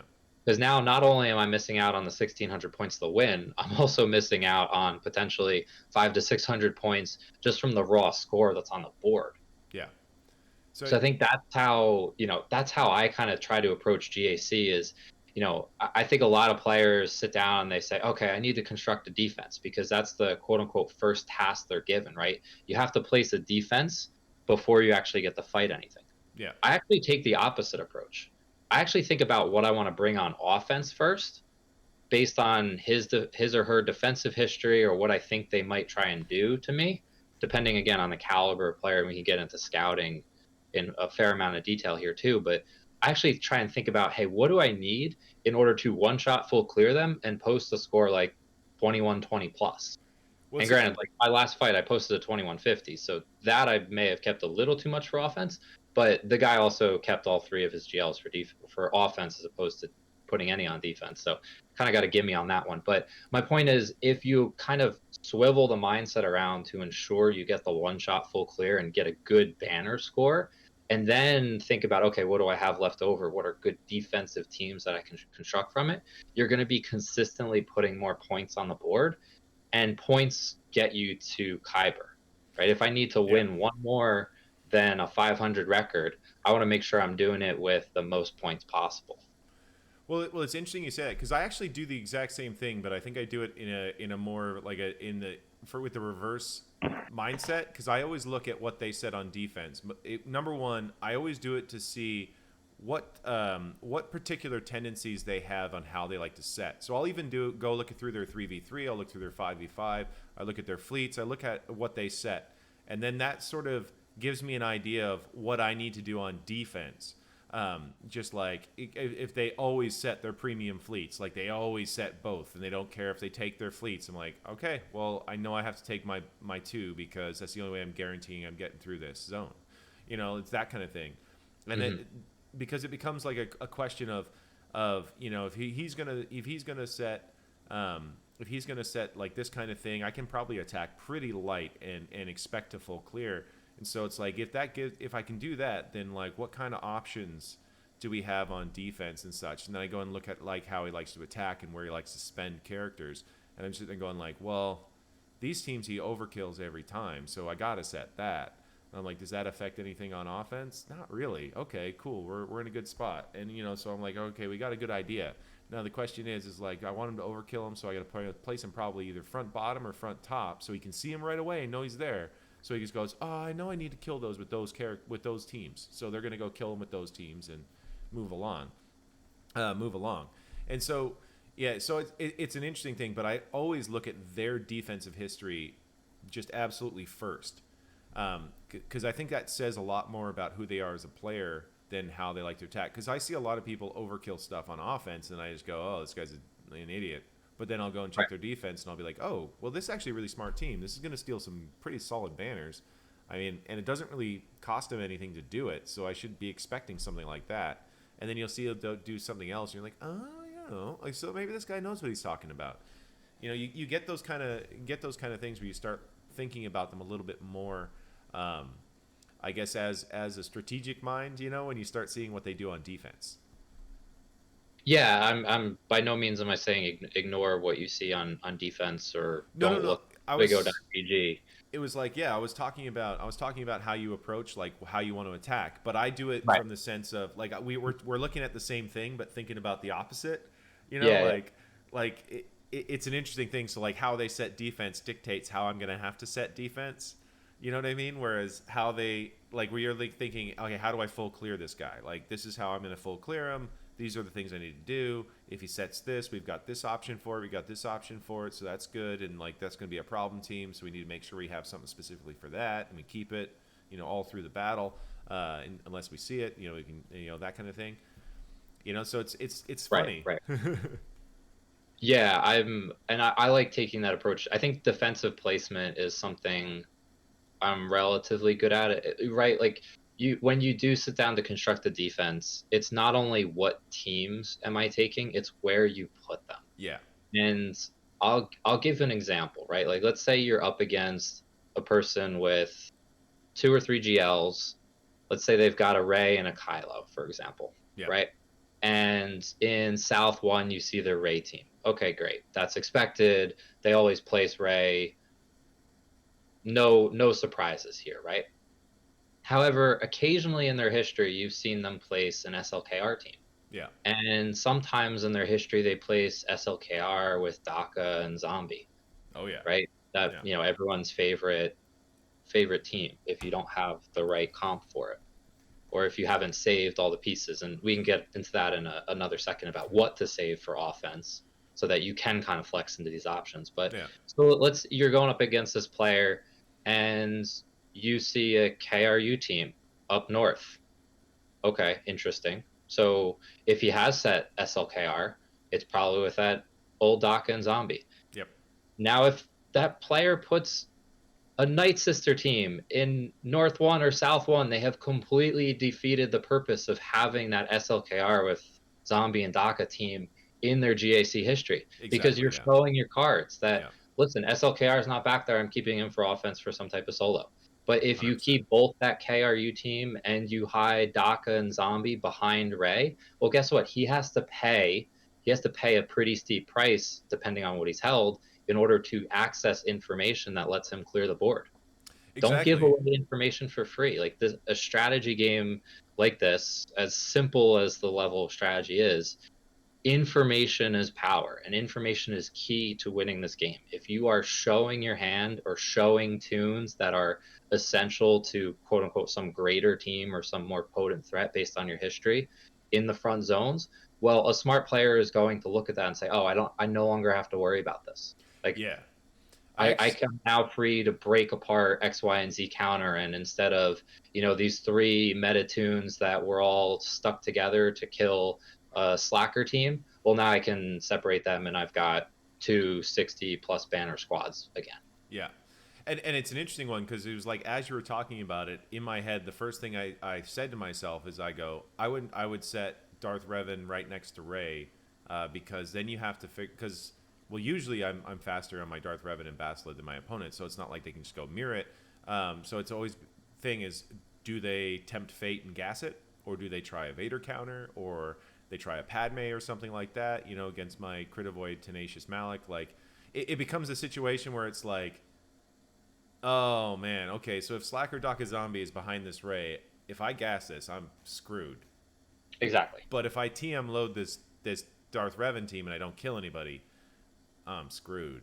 It's like it's one of those. It's like where they all of a sudden that's a very hard decision, and that's really what my whole GAC is about. I don't want to make the hard decisions. I want to give the hard decisions. Like I want people to have those hard thoughts on what they want to do.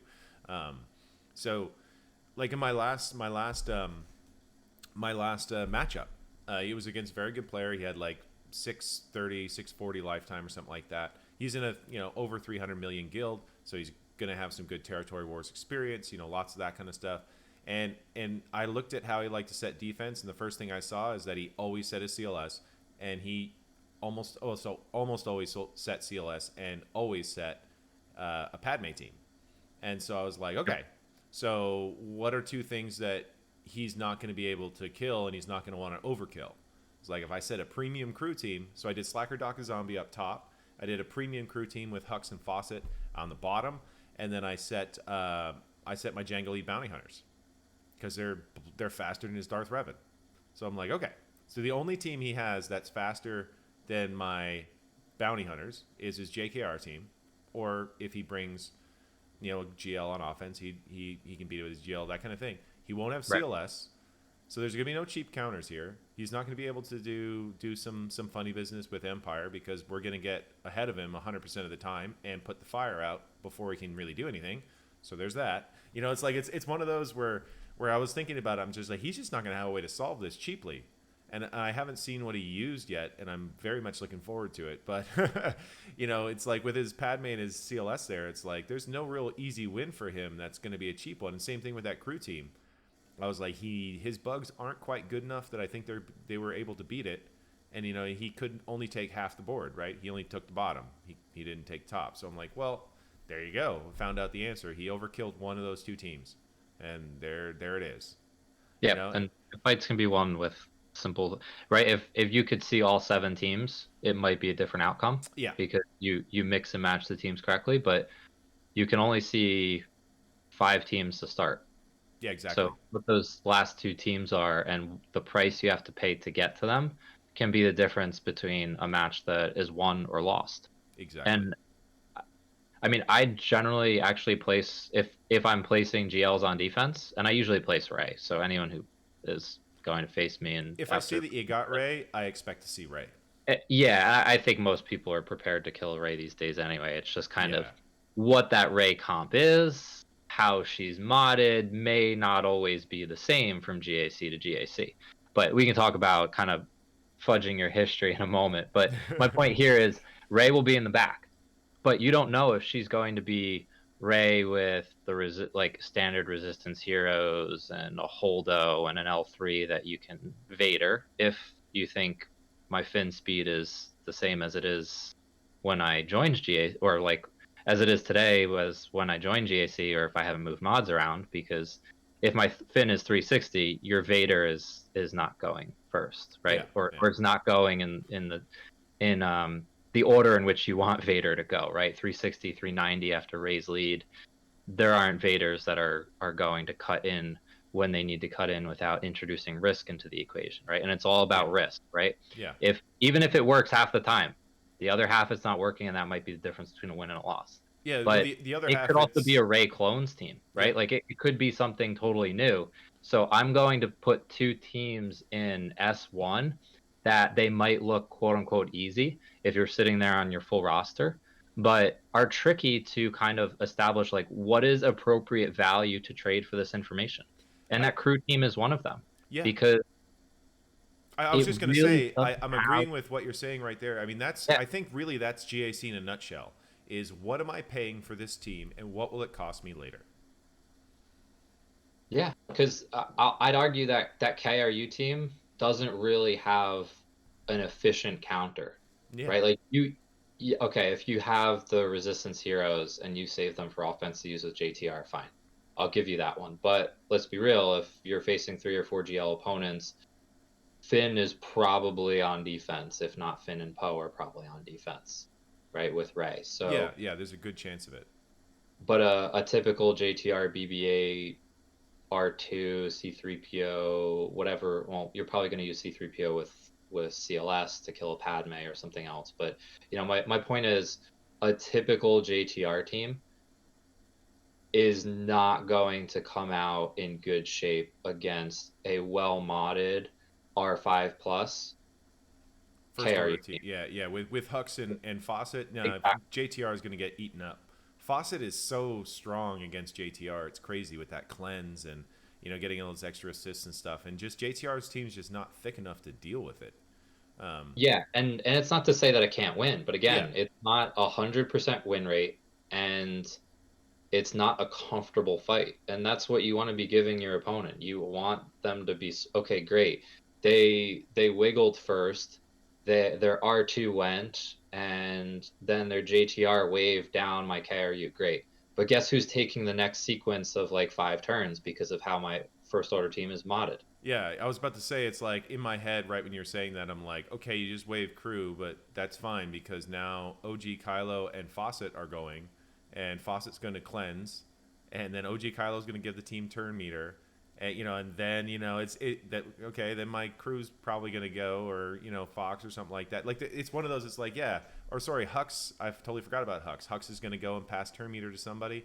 There's going to be a like 4 or 5 turns in a row for that first order team, and you didn't get any TM from your wiggle, so I mean, like Yeah, it's gonna be an interesting one, like it's about to get real. Then it's like yeah, and that's if like your BB-8 and R2 are fast enough naturally. yeah, If you're running a Hux that, especially with that 30 speed bonus, like if you're running a 300 speed Hux, I don't think you're going first. yeah, yeah. That'd So be a I problem. I keep my Hux kind of interestingly modded. So my Hux is modded with like 170% tenacity, but he's also I think 310 speed. Hmm. And it's one of those where it's like, you know, under a crew, if I stick him in that premium team, it's like you're gonna have a real hard time just like number one getting ahead of him, and number two trying to control him.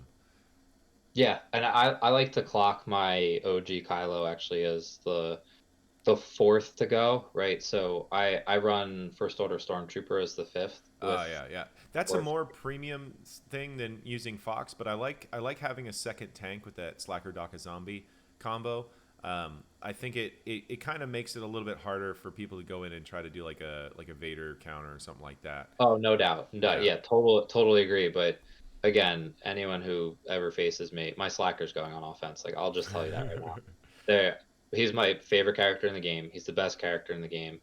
There isn't much that he can't kill for 63 banners, and there's a whole host of stuff that has TM removal that you can kill for 64. Yeah, which Like is EPP fantastic. team is a 64 banner win, which is nice.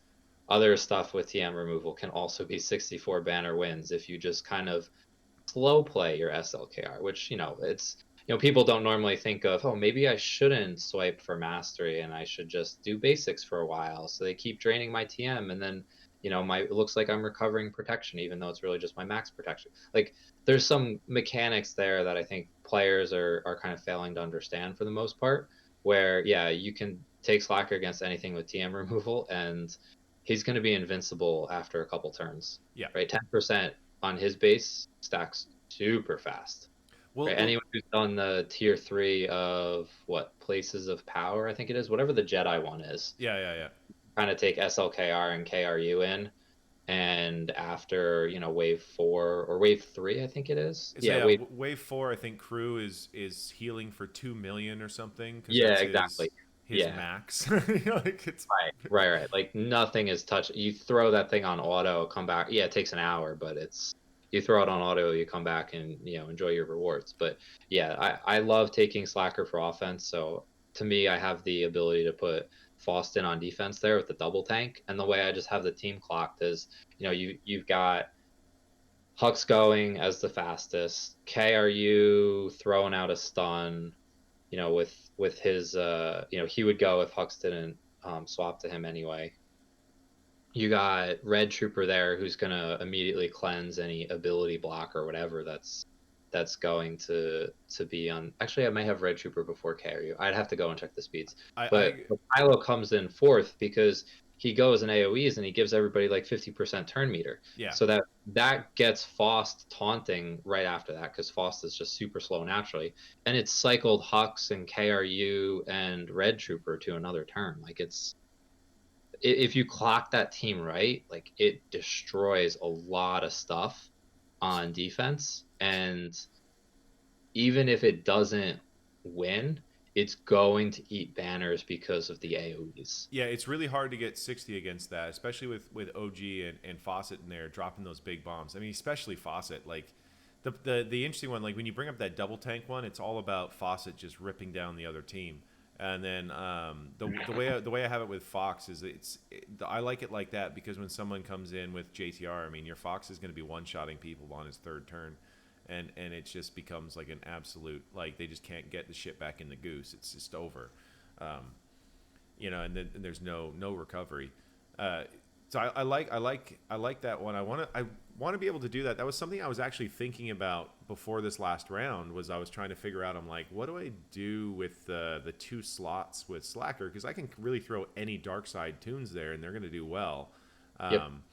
And it's Up turn meter gain. Yep.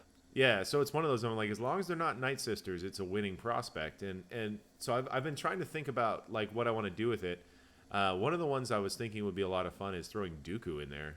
Just give those extra ability blocks and stuns and stuff. So if they try to AOE to get at Daka, it's like, oh, you get here comes some control. I thought that Yeah, could be fun. yeah, that could be interesting. I I thought about Wampa for a little bit, and Yeah, for then the days. Thick. Right. Well, yeah, like Wampa with the AoE, the counters, high damage, days, like it could be nice. But unfortunately, his basic, he gains TM, and depending Yeah. on what he's hitting and everything, like it's like, all right, well, that's gonna take down his health rather Yeah, rapidly. he'll just melt himself. interesting side note, it's like Daka might bring him back, but Yeah, um, true. yeah, there. Another good one, I think, and I think I'm like 40 out of 100 shards on him right now. Gideon is one that Yeah, I've actually considered, right? Because now, granted, his ability takes TM away and then gives the team TM. I forget, is that just Imperial Troopers or not? But no, either way, it gives 25% turn meter to everybody in his team, but he uses it second, so he's going to start with the right. armor shred, so it's not going to cycle as fast. So you're only going to be really suffering one full TM gain for the team for the most part, because something tells me they're going to try to get him butt deaded quickly. And that's why so it's not even necessarily a TM portion that I'd want him in there for. It's actually like that know your adversaries, right? With the demoralize Yeah, debuff, yeah, that's a where really fantastic ability. like Um, think about the quote unquote cheap counter to SLKR, or the Jedi counter to SLKR, right? yeah. With JKR and JKL. Well, Now I'm not against hopping Daka them. Zombie, it's kind of a problem unless they bring Watt and then they mark Daka to start, and it's really weird because then it becomes a thing of what do they leave out, and they can't really.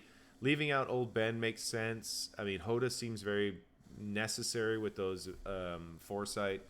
Um, so yeah, you'd have to get the weapon tech on JKL, and you'd have to get a master training, and you'd have to mark Daka first and make sure you get her dead, because if you kill Slacker and then they revive, it's just the worst. But guess what? You have to kill Gideon now because Yeah, he's cutting your damage in half, and you're on a timer, yeah, right? exactly. Yeah, SLKR puts the fight on a timer.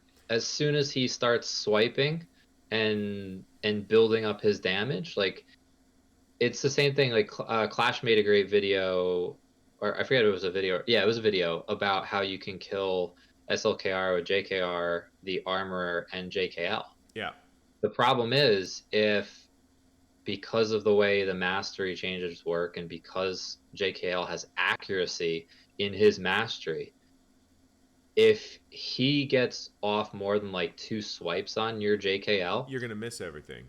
yeah, exactly, and you Yeah, just lose.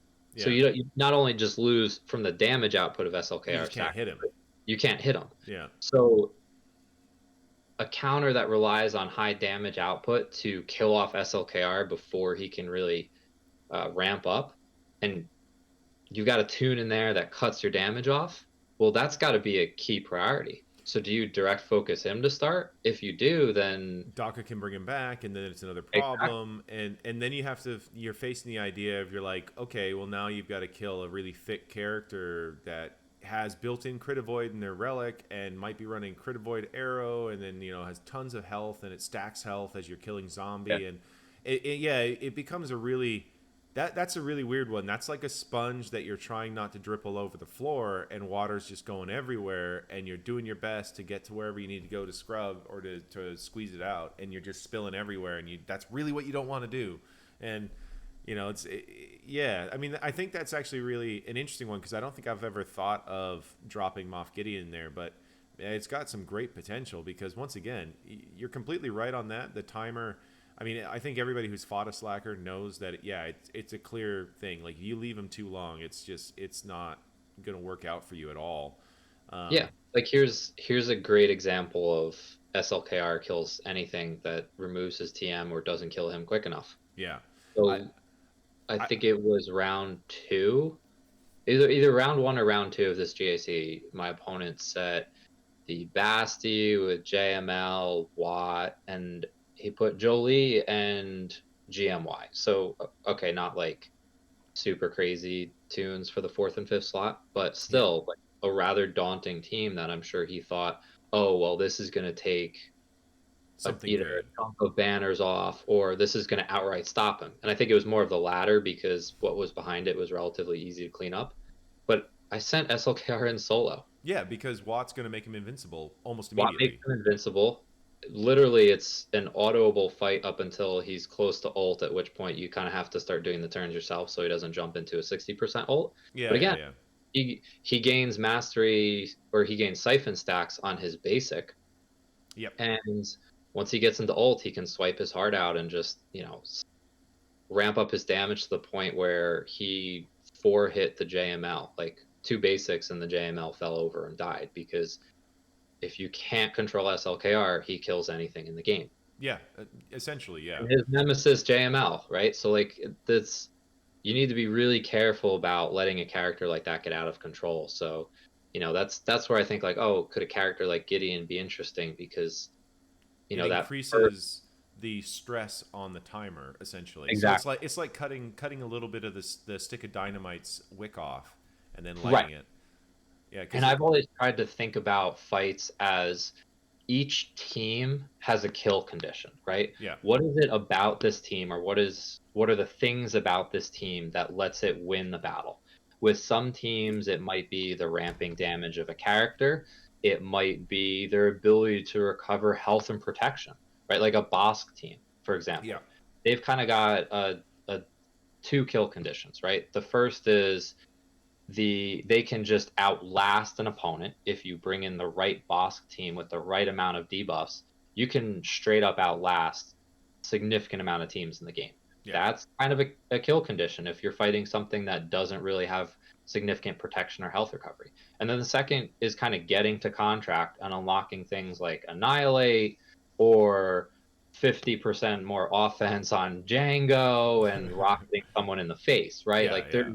there's kill conditions like that. Annihilate for Nihilus is the kill condition on the Treya team, right? Like, so how you can kind of disrupt the opponent's ability to either activate or reach said kill condition, like that's how you can kind of win on defense. So that's where a tune like Gideon is interesting. And you know you're not going to benefit. I just kind of reread the demoralized buff.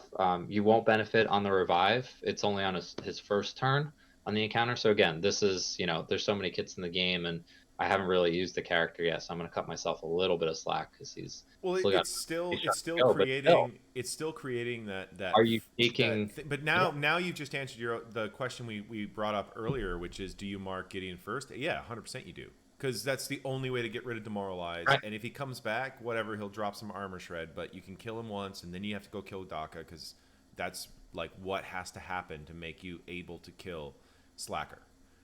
And now, because you're marking Gideon first, you have to wait several turns before JKR comes around with that second mark, which is when you can actually start to win the fight. Yeah, So, yeah. and if you try to ignore Gideon, are you really going to do enough damage output with JKL and the others that are there before SLKR just starts one-shotting things? Well, the biggest problem is you're going to keep bouncing off zombies, so it's not like you can even put a sustained hit on somebody, because there's no, like, you need to get around that taunt. That's the big problem.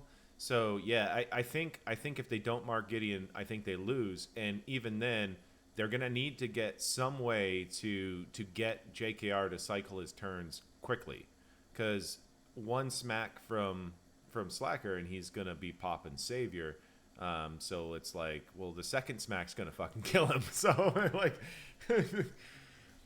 Yeah, and I'm not saying it's an unsolvable team by any means, right? No, but you just can't go in as light as that. You wouldn't be able to do the three characters. You're going to have to go in significantly heavier right. to make sure It that may force a Watt out, right? And if you stack your defenses accordingly, all right, well, guess what's behind it? Something where you absolutely need Watt to kill as well, right? Well, like those are the decisions you and the positions you want to kind of put your opponents in is. yeah, Like you said, hey, there's 3 things they want a Vader, or 3 things they typically use Vader to kill. Here's all 3 of them. What are you going to do for the other 2? Show me what you can. Yeah. Be creative, And I was just saying, like, as you were thinking that, I'm like, just thinking about that. Any of those Vader teams that require Vader and Watt would be so fun to just drop right behind it, because you're like, well, I got Vader, but damn it, like, do you think I can do this without Watt? And that's when they start losing. And then that those are the kind of questions that you want to ask. Yeah, and I think this is where some of the gamesmanship with GAC can come into play. Yeah, and that's why I want to see that board change. I really do want to see some fresh boards that give us more opportunities to have strategy, because like this is I mean, we've been sitting here talking about this for for almost almost 2 hours. But it's like one of those where it's like we could probably keep talking about it for another 2 hours just because there's so much into it, right? Like and so much of the game, so much of the enjoyment of the game for me, and from what I anticipate, I speculate also you is based around this game mode, this GAC. Yeah, it's definitely what I spend the most time on in game at this point is Yeah. kind of and it's not the fights, right? The fights are over within 30 minutes or so, right? That's the quick aspect of it. It's thinking about what I want to do, thinking about how I want to achieve the goals that I have for myself within each GAC, and kind of also planning and gaming the SWGO.GG history a little bit for future opponents, right? And I think that's where, for me, I kind of get the most fun out of it, because I guarantee you, anyone who kind of goes and looks at my SWGO.GG right now, they're probably going to see pretty much the same defense every time, because there was only one opponent last GAC that I actually felt was a challenge to myself. And again, this isn't to like say I'm the best player in the world. I got lucky with the matchups. I got a lot of people who were 200 or 300K score under me, or similar roster construction, maybe 3 or 4 GLs, but their mods were not as strong as mine, and it was a significant advantage, especially in threes where something like a fast TR is nearly GL level itself. Yeah. Yeah. Right? In its ability not to be defeated, especially when one puts their Malik faster than their DR and completely ruins the Vader Thrawn counter that people like to play.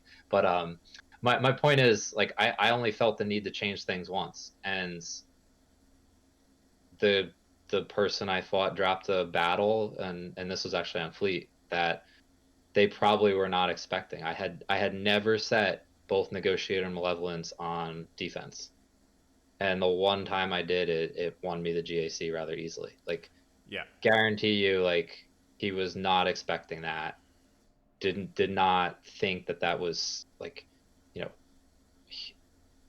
none of my history had shown that. Even as far back, like, if you had gone and cycled to the last set of threes, I never would have done negotiate. I know we were only on like one fleet back then, but I never would have put Negotiator on defense. I always kept Negotiator on offense.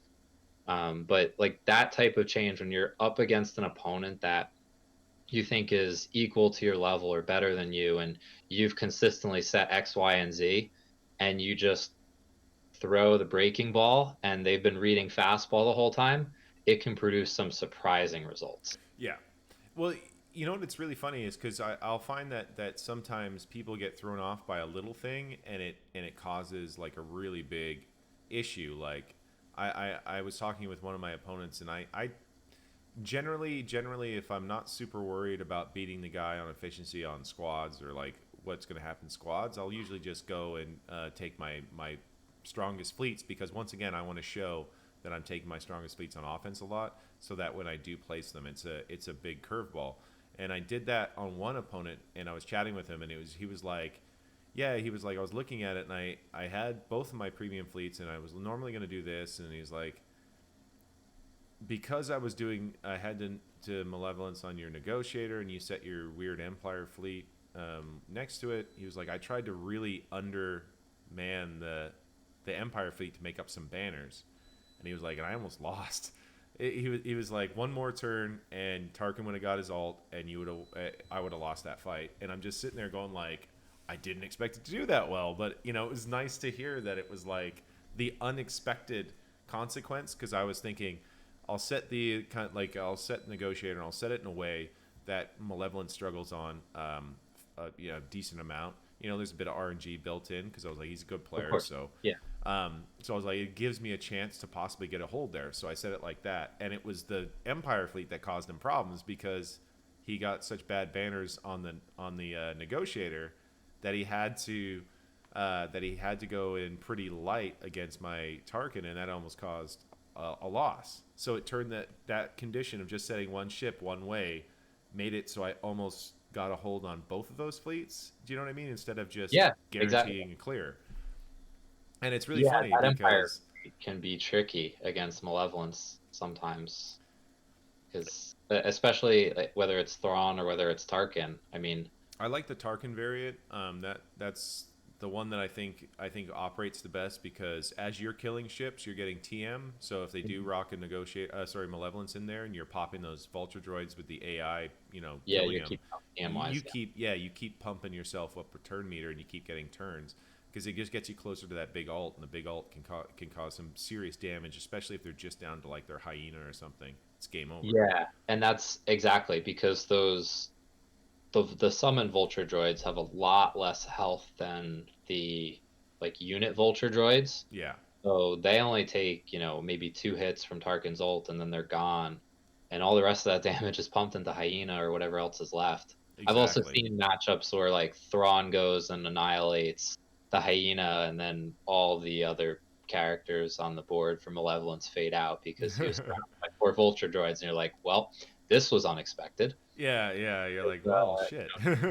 don't underestimate the ability of TIE Fighter Pilot to consistently dodge attacks that it has no right to dodge. Yeah, you're like, if I need it to not dodge this one attack, I guarantee he's gonna dodge it. Yeah, which I if I'm facing an Empire fleet and I have to like let's say I have to take Malevolence against it, I try to wait until Tarkin or Thrawn is near full TM before I start hitting or attempting to hit the TIE Fighter pilot, just so Yeah.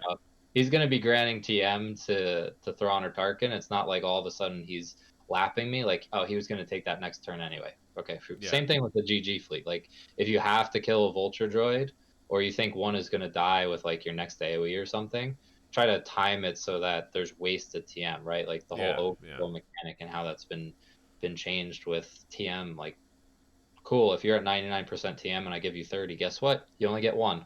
Yeah, exactly. You're only getting that one turn, so I mean, that's pretty good overall advice, and it's something that's really overlooked. I mean, there's times just when I'm doing my arena climb where I notice I'll do it and I'll be like, oh, I shouldn't do that in the future, and there's times when I'm just being lazy and I just don't bother or I don't care because the fleet's not that tough. But there are a couple of Malevolence fleets in my shard that are just downright nasty. The one in particular I'm talking about, he has a Relic 7 IG-88. He starts with the 3 droids. Oh my Mm-hmm. god, I do not like attacking that team because it can really go sideways and it's all RNG. If he stuns Anakin to start, I mean that can be the end of the fight right there. like Yeah. you just can't get ahead of it because then you start trying to recover. You've lost your big damage from Anakin on that AOE to start. Anakin's paused. He lost his first turn. Then all of a sudden it's like they bring in Sunfac, like because the AI is bringing in a second tank, and he's also got a stun, and then he's stunning one of your other teams, and then, so all of a sudden you're just like you get kind of just stuck, and it's like Sunfac joins the battle, and you immediately need to kill Sunfac, and if you haven't killed IG-88 by the time Sunfac gets into that battle, you might just lose. Like you might just not be able to get Hyena down. You might not be able to get at IG-88. It's just one of those ones where you're just like, ugh. So I've had to go very sideways, and I've actually lost that fight. I think it's like the only time that I've lost against a Malevolence with my Negotiator on offense. It was just that fleet, and I've gotten through the stun on Anakin before. Like I'm like, all right, here we go. I can get around this, that kind of thing. But yeah, it's unpleasant. It's super unpleasant. And so I kind of avoid that one. I'm like, I'll just take my Malevolence at one of these Negotiators. That's a much more easy battle. Yeah, and Negotiator is interesting because it's actually more of a TM based team than I think Totally most agree. people recognize. Well, Like, if you saw my video on the Rex fleet, like yep, that's exactly. that's what I looked at it and was like, this is a Exactly. TM team. Like this is all about getting TM into Anakin. That's it. Like the whole fleet, everything about it. You need to get TM to Anakin. Like that is, Get turns to Anakin. He's hitting basics on target lock to spread valor, which is feeding GK turns and reducing his bombing run. Like it's a when it's working and you're able to hit those target locks, it's a it's beautiful incredible. cycle of destruction where Yeah. you're getting to an ult 3 turns ahead of the mirror. right? Yeah, Like yeah. you've just not only are you lapping them with your team and your negotiator, but you're so quickly reducing the cooldown of your ult that, you're almost like, oh, well, I just ulted last turn. Do I really need to do it again? I'm just going to go and clean this up and, maximize banners. Like, Yeah, I always love it when I have to make that decision between doing the AoE a second time or using the alt. I mean, exactly. I usually opt for the AoE for if there's, if I can get the Valor out, because then I can just bomb right afterwards, in my next turn, which is gonna like one of my guys is gonna go, and then my cap ship's gonna go again. So here we go, like. It's like I do quite love that about the kit, and I think that's what's so fun about that team. It's sort of like Rebels is really fun because of all the assists. You're just like, you do an attack and you're like, who's coming with me? And you see like all the assists come in. You're like, I got them all, baby. Like, And then you just want to put your head through the desk when when you no one get no one assists. Yeah. and thinking back to like when that fleet was meta, and you're Yeah. like, okay, so who's gonna get the most assists today? Like that's basically okay. Am I gonna be in for an easy fight where stuff dies right away, or am I Or gonna get yeah. assisted to death and this is gonna be a 4-minute drawn out battle? where I'm just sitting there going like, I know I've lost, but I'm gonna stubbornly play this out. Yeah. Like, Meanwhile, my fleet arena climbs or fleet battles are in general are like, listen, I know I'm gonna win this fight. Can I just have like a free win button, please? Because I really don't want to sit through this torture for the next 2 minutes. I don't know. I've grown really bored of, even if it's malevolence versus negotiator or negotiator versus malevolence or mirrors. Like it's well, just the we've same. We've been in this meta for what, like, over a year. yeah. It's been like 14 months, I think, since they Yeah. dropped. Yeah, it's really weird. It's tedious. Um, the matchups aren't enjoyable, and it's not like you can leave one team in. You always have to keep switching your teams, and that brings up to the next problem. Like there's Oh that, my that god. quality of life of no freaking ship squads being I saved. know. That Unbelievable. is, you can't have a dual meta like this and make us pick I've literally wasted so many fights where I've been switching between fleets so much that I accidentally have like the wrong cap ship with the right ships, like Mhm. that kind of thing. And I'm just, you go into the battle and you're like, wait, where are my buzz droids? Oh no, oh come on. You're just like, okay, forfeit. All right, like Here we go. great. Try again in 10 minutes. Yeah. Yeah, yeah. I mean, No, it's not frustrating. yeah, and it's really weird because it shouldn't be this difficult. It's like when you see people, like you'll see streamers do it all the time. Like they'll take the rebels in and they grab the wrong X-wing. So it's like you see someone with Millennium Falcon, Wedge, and Biston going into a battle, and they're just Yeah. like, wrong X-wing, damn you! Like, Yep. yeah, and it's one of those where you see it, you're just like, this shouldn't be happening. Like this is one of those few things where I'm like, I think we can all come together and agree that this should not be a thing at this point. Like there should be Well, some solve in their code where they can make this work and give us ships. definitely. Yeah, like I don't know how they have to make the change because that's not my job, but that needs to be a priority. It really does, especially if we're gonna keep getting dual metas like this. So Yeah. I think we're ripe for another fleet meta, and it's really weird because I keep saying I expect something big for Darkseid, and I don't know. Maybe a new fleet. Maybe finally that Sith cap ship comes in, makes use of Could be. like the Sith bomber and Sith fighter, and you can make that kind of nasty Sith fleet that Black Mamba loved back in the day, but with a better cap ship that makes it a lot more viable against things. Yeah. Ron or Tarkin can't be the cap ship for everything. Yeah, legit. And it's really funny because like Thrawn's a great ship, but it's the slowest of all the cap ships, I think, and that's kind of unfortunate to like reach its ult. Tarkin, once again, actually it's a great ship, and the AI plays it correctly. Like there's no way for the AI to misplay it because of the like the AOE's and stuff like that, and the way that it prioritizes the abilities. It plays it correctly like every time, Yeah. which is amazing. Like that's like the only fleet on defense that I can guarantee will play it the way I want it played, because that's just, it's an ABC cap ship, and the fleet itself is ABC.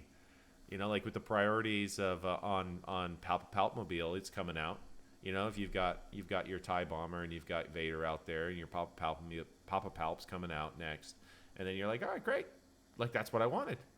Well done, AI. You've done it correctly. You know, Yeah, like congratulations. I yeah, mean, I've seen home ones open with basic. I haven't quite yep, figured out exactly what the criteria for opening with the basic is, but yeah. I have seen it. It's usually when like I kill the Biston before anything else moves. I don't know what is screwing with the AI of Akbar where it's not calling the mass assist, but anytime that happens, I'm like, yes, this is going to be like a 68, 69 point banner win. You're like, This I is won't have really to reinforce juicy. Thank anybody. you, Akbar. I love you. Yeah, and then, Yeah, it's like I quite like Cassian will fleets, come man. out and hit somebody down into like red health, and I'm like, oh, well, there goes a banner. Yeah, yeah, yeah. Three banners, I'm not able to get their protection back up. Well, But yeah, those Akbar basics are really confusing. it's so funny how Tarkin is super fleets. consistent. Uh, sorry, I just missed what you said. Oh no, Tarkin by other standards is much more consistent. Like you kind of know what he's going to do every time. Yeah, yeah. So I was just gonna say it's like fleets are kind of an interesting part where they're just kind of ignored for the most part. And what I love is I'll get GAC opponents that put their imp bomber on the bench, thinking that it will reinforce first. And it's like, no, haven't you tested its priority? It is gonna be the last one coming out. Like I could let 3 reinforcements come out, and that bomber isn't coming out. You know, and it's hilarious because I'll be checking their history and I'm like, well, I can't run my rebels on offense because they've got the imp bomber and I don't have pistons yet, you know, like that kind of thing. And then I look and I'm like, oh wait, no, it's on the bench. Oh, okay. We're gonna see if he's learned this lesson. You Yeah. know, it's like thank you for that, like 68 banners right there. You know. Yeah, there's a reinforcement tier order guide. I want to say it's on whatever the Fleet Discord server is, but Oh I think yeah, they've done testing to figure out kind of what the order for certain, and again, not all the conditions are known, but yeah, for the but most yeah. part, they figured out like, oh, hey, this ship comes before this ship, which is why anyone who's setting the Yeti fleet or some variant of that on defense for a TW or a GAC, don't put Clone Sergeant down. Yeah, no, that's a bad idea. He's gonna come out first every single time. I don't place a second tank with him at all. I put in you know the normal usual suspects, but I also throw in JC because sometimes Jedi Consular will come in and heal Anakin and call him assist, which is beautiful. Mm-hmm. Um, it's like it's a surprisingly good little ship, JC. But yeah, I like keeping Clone Sarge for something like Finalizer on offense, just in case I need something to soak up a hit. I Mm-hmm. think that's a good spot for him. Or weirdly enough, Clone Sarge does great on defense in a Falcon fleet if you want to take the Cassian on offense, Mm-hmm. because Sarge comes in and it provides that extra tank. So you might have 3 tanks in your Falcon, and you know they're like, okay, well I need to kill all of these, and those 2 tanks are, you know, healing health and protection and stuff like that, and they're full. So maybe I can kill Clone Sarge, and then Clone Sarge does a special and puts his protection back up. I remember fighting somebody in my fleet arena. He used to have Clone Sarge in with his Falcon, and it was a really annoying fleet to attack just because of all the regeneration on that. But yeah, it's like he does pretty well there if you don't want to go, if you want to steal your Cassian for something else or, you know, something like Sun, that. yeah, same token, Sun Fac with a negotiator fleet. Yeah, yeah, Super Sunfac. annoying because he will come out first generally Yeah, from the he has report. high priority and he stuns, so it's like it's just Exactly. nasty. So if you're doing a mirror for some reason, or even if you're just running malevolence against it, great. Now your hyena bomber or potentially your JKA is stunned. Wonderful, right? Like Yeah, that's the yeah, yeah. exact situation you want to be in right now. And then he's gonna do that auto taunt, which unless you have buff immunity, you're kind of stuck dealing with and beating him up for a while where while they chase the ult or their JKA or something runs wild. Yeah, exactly. It's a real it's a real pain in the ass to deal with And because unexpected too. yeah, exactly, because that's not something you can really prepare for because it's not something you would ever expect to see. And then all of a sudden you're like, ooh, that's not good. That's really not good. You know, like, okay, how am I going to deal with this? And you're caught trying to recover, you know, in an area of the game that, let's be honest, most people don't pay too much attention on. and that's it's a weird one. I really think CG need to do something to make people want to do fleets more. Like one of my goals while I'm working on GLs and stuff is like I want all ships 7-star. I want all their pilots 7-star, and I want to get them all up to like G11, G12. I want to be able to have all their ships usable, and the ones in the starting lineups, I'll get them up to Relic, and we'll work from there. That's something that's been like on the back burner, and I've been farming all these ships because I just look at fleets and I go, especially for GAC and territory wars, like that's the number one place you can have a huge advantage in GAC. Like the fact that you have pistons gives you so many more options. So like if we did meet up, because I don't have them yet, like that really relegates my Falcon to being like a 3rd tier fleet, whereas with pistons it's S tier. It can kill everything. So it's it's this interesting thing where just one ship that's not super I guess seen as important is actually as important to that fleet as the Falcon, in my opinion. Like it really does. And it's a super expensive ship too. Yeah, it's really between the gear for those characters, that's it's a really heavy investment. But like at Relic 5, you're going to be ahead of Relic 8 negotiators with your pistons, which is an enviable position. Yeah, no, it lets you place both get fleets on defense every time if you so chose, and that's not going to hold every time, but can guarantee you it's going to cost some banners. Significant banner chip. Yeah, and you can I want to say it was the 3rd match last GAC. Yeah, the 3rd week, maybe 3rd match or something. I had kind of a similar situation where like I was plus 20 or something crazy on ground, and then I gave like 14 of it back on fleet because I had to go against a negotiator, JKA, Ahsoka Tano comp, and he had went first, so I did have the advantage there, and that he had attacked and posted his score first, so I knew what I had to do to win. And I kind of looked at it, and I'm like, well, I can't afford a loss. That's I have to one-shot this. So I went in with a Mal fleet that was just designed to essentially absorb the opening salvo, but of that negotiator fleet. Yeah. Because the damage output between JK and Ahsoka is pretty nuts. Yeah. If they both choose to go after the same target, they can do, and then negotiator calls the mass assist on that target. For example, thinking of like a Sun Fac. Yeah. That's that character. That thing is gone, right? And then you're like, well, there goes one of my tanks. Yeah, like right away. Well, if my hyena bomber takes a few too many hits here, I might be in serious trouble. So, but I went in, but I got like a 54, 53 on that fleet, and it's like, listen, if you just post an average score of like a 64, what's an 11-point swing? Yeah.